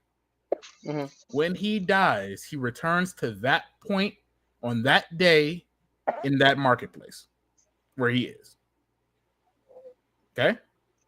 Oh, so he's got so not only is he running around in the tracksuit, not really being able to do much, but he's got the Groundhog Day curse. Sure, yeah. And he just getting his ass whooped. That's even worse. So yeah, this is not making me want to go back and rewatch this. Like nothing about this is like, yo, you didn't let me finish. Right. You just immediately judged on, why would I want to watch this guy doing nothing? Wait a moment. Let me cook. Because I watched no food on the table. Why are you eating the table? There is no food there. Why are you eating the table? Allow me to lay it out for you. Unfortunately, there are routes that he is supposed to go through in his life. There is the envy, pride. There is a lust route. There is I'm pretty sure you get the gist. Okay. So, depending on the route that he goes and how he lives his life, things will happen to him. So, we're going to continue on. Let's say he goes through this regular route. There's this girl, silver-haired girl that he wants to marry and love. He goes through that route. He tries to do whatever he wants to do with her. Tries to save her life. Tries to make her famous or do whatever he's supposed to do because of the curse. If he dies, he goes back to that point. He has to start over. All his progress, 0. Right? You here? What makes him in that heroism spot is because no matter what happens, no matter how many times he has to go back and repeat his life, because he does, and there's even a route where he lives out his life, his whole entire life, from teen to old man. When he dies, he goes right back. When he dies, right back. Yeah, this is starting to sound more and more like every time I try and get involved with what's going on in this person's life, the fact that it resets like that kind of bothers me. Exactly. You don't want to do it because it's too much work, right? I don't want to be cursed with. I don't want to be cursed with him. That's my point. Well, his curse can go away. There is a way to get rid of the curse. I'm not gonna talk about that later. That's something you'll have to find out if you ever want to see the show. But so his heroism is that he never gives up and tries to. There are checkpoints, by the way. There are checkpoints. Do not get dissuaded. There are checkpoints. There are certain checkpoints. You will not go all the way back. That one time, it's in a different story and a different route. It's unfortunate that he went that route. I don't know why you would ever write that out. The manga artist or the author is a sadist. I mean, yeah. His whole entire person. Yeah. I think the person who wrote Groundhog Day is kind of a sadist too. Anyway, he doesn't want to give up. He wants to make the person that he loves have a very peaceful, great life. So he fights through all that shit. He will keep restarting over and over into each checkpoint just to ensure that they can live their life and be safe, because that's what he wants to do. That's him being a hero to their life. No matter the trials and tribulations he goes through and the struggle, every time he goes back to starting first tile, he will do it all over again. I'm gonna need him what to in the being Brian a hero McKnight? and go for Like, come on, he's starting over at one. Yeah, I need him to stop being a hero, go for the bag, and figure out how to break that damn curse. Because absolutely. Well, so he in his first checkpoint, if you watch the anime, I think he learns about it and learns that there is a way to get rid of it. But I'm not saying anymore. That's fair. There are checkpoints. Do not think he starts over at one. I'm still I'm still taking them off the list, and he fights yeah, through I'm all just that saying, trials, tribulations. I'm still taking them off the list. As far as who I put on there, let me see that list one more time. We got Deku, Naruto, Subaru, and Rengoku. I don't like this list. Coming down to it, I just don't. You say you don't like it? Deku, not really. Deku, yeah, he can stay because I'm watching My Hero Academy with the kids, right? And that lead up to where everyone's fighting at the school and stuff like that with the most recent season and whatnot. I'm not gonna lie, I was patently relieved when Deku finally showed up. So nah, you get to be on the list for that, my guy. I guess Rengoku can. I suppose. I'm not like I enjoy Rengoku as a character, but I'm not familiar enough with his body of work to really have him on the list. He was only there for a little bit.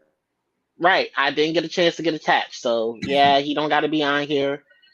Naruto. I mean, Naruto was just running around with a chip on his shoulders. He had a point to prove, so that's why I'm like, I don't. Like, I get why Naruto's on this list. Yeah, sure, he can be here, I suppose. But Subaru and Rengoku? Yeah, it's debatable. It's debatable. Subaru needs to stop. I just need Subaru to quit playing and actually go for the bag. Because what he's going through sounds awful. What we doing here, my boy? Like, because what you doing sounds like you're not being a hero. It sounds like you just being a chump. Like, you got isekai by Truckcoon, and like, yes, I'm glad you got some sort of magic, but what we doing here, my boy? Oh, you're still, hold on now. I think the way it goes is he was destined to be killed by the same person that put the curse on him. He is not appreciating the fact that he does not get to speak to us. Yeah. He doesn't know who did it until he knows who did it. And like I said, you will know and he will know, but it's tragic. It's not fun. It's like people watch Berserk and get the same shit. Like, oh man, this is terrible. Why am I going to keep reading it? It's the same thing with ReZero. It's the only thing you should hate about it is his choice in women. That's it. That's where you get the angry mob at. I guess I'll go ahead. I'll go ahead and give it a little bit of a test drive. Yeah, I need something to watch tonight anyway. Yeah. But yeah. I still don't think what he's doing is heroic. Yes, it's commendable because he's got that never give up attitude, but nah, bro. I wouldn't even say it's a never give up attitude. He ain't got a choice. Exactly. You being forced to be here. This does not make you a hero. This makes you a victim. So you can come off the list. I don't know. I don't know who I would put on there. I like anti-heroes, man, for real, when it comes down to the anime I watch. Although, you know what? Who I would put on the list? I would put the Elric brothers on the list. Those are actual fucking heroes to a country. They've got credentials there. Fucking who else? I mean, yeah, no. No, Goku's not a hero. No, never. Goku is not a hero at all. Neither is Luffy, for that matter.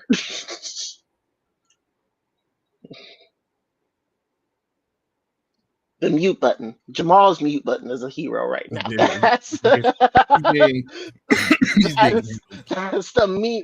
biggest hero out of the gate. You know what, Mikey? Let's go ahead and save this man's life real quick. Let's go ahead and wrap this up for him. Yeah, we can do that totally. So let's see. How does he normally do this? I've been here in a while. I'm gonna be honest with you. I almost forget every time I forget how to do it. I'm gonna wait for him to figure it out. It's cool. I'm gonna say that he agreed with all my takes because he can't say no, he didn't agree. But I'm gonna say Jamal agreed with all of my takes. He agreed every time. He enjoys Berserk. He's a Grifta fan, just like me. if he didn't agree, would say he didn't agree. But he's not saying that he agrees. I can't. What else are we? I did not agree.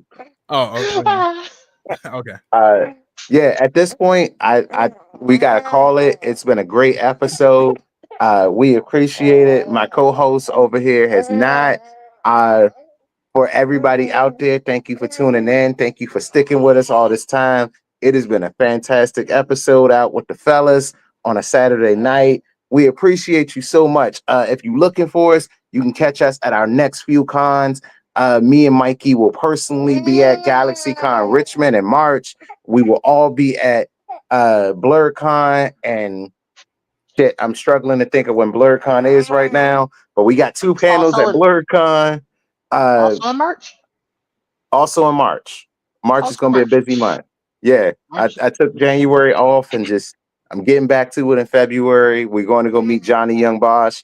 I'm dragging Mikey out because that's his OG, although he loves to tell me that Art the Clown is his OG.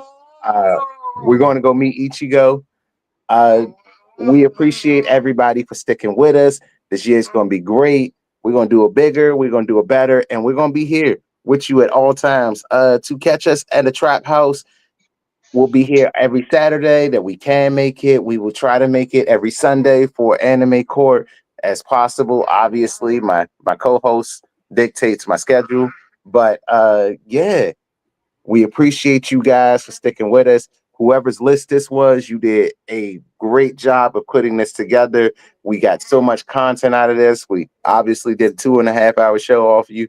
But if you out there and you see this, please plug yourself and let us know because you did a great job with this. Fellas, if y'all want to let them know where they can find y'all, I'll let them know. For me, y'all can find me at UNAB Network on Facebook. Find me on Instagram at BlerdxTrapHouse. If you still got TikTok, I'm on that same TikTok at BlerdxTrapHouse. You can find my co-host in bed after this. Dwight, please tell the people where to find you.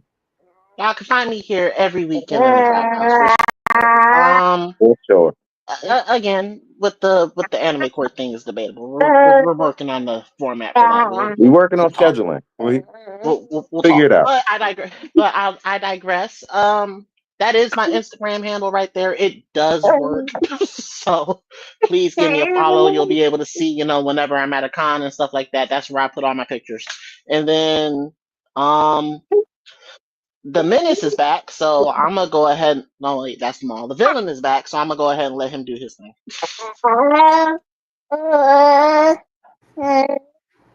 Not that villain. The other one. You. I'm a menace. You're the bad guy. Yeah. Teach is chaos. Yeah. There's all the ins and whatnot, but you can catch me at Fluke the Villain pretty much anywhere in any media, not just specifically anyone, but pretty much anywhere. Instagram, Twitter, and all the good stuff. That's pretty much where you can catch me. All right. I mean, shoot. Well, all right, y'all. This has been great. If you're looking for us, you can always find us here. We will be back with another episode. Still unsure of what we're doing, but hey, when we know, you'll know. It's been great. Thanks, y'all. We'll see you on the next one. Stacking bodies next to bodies like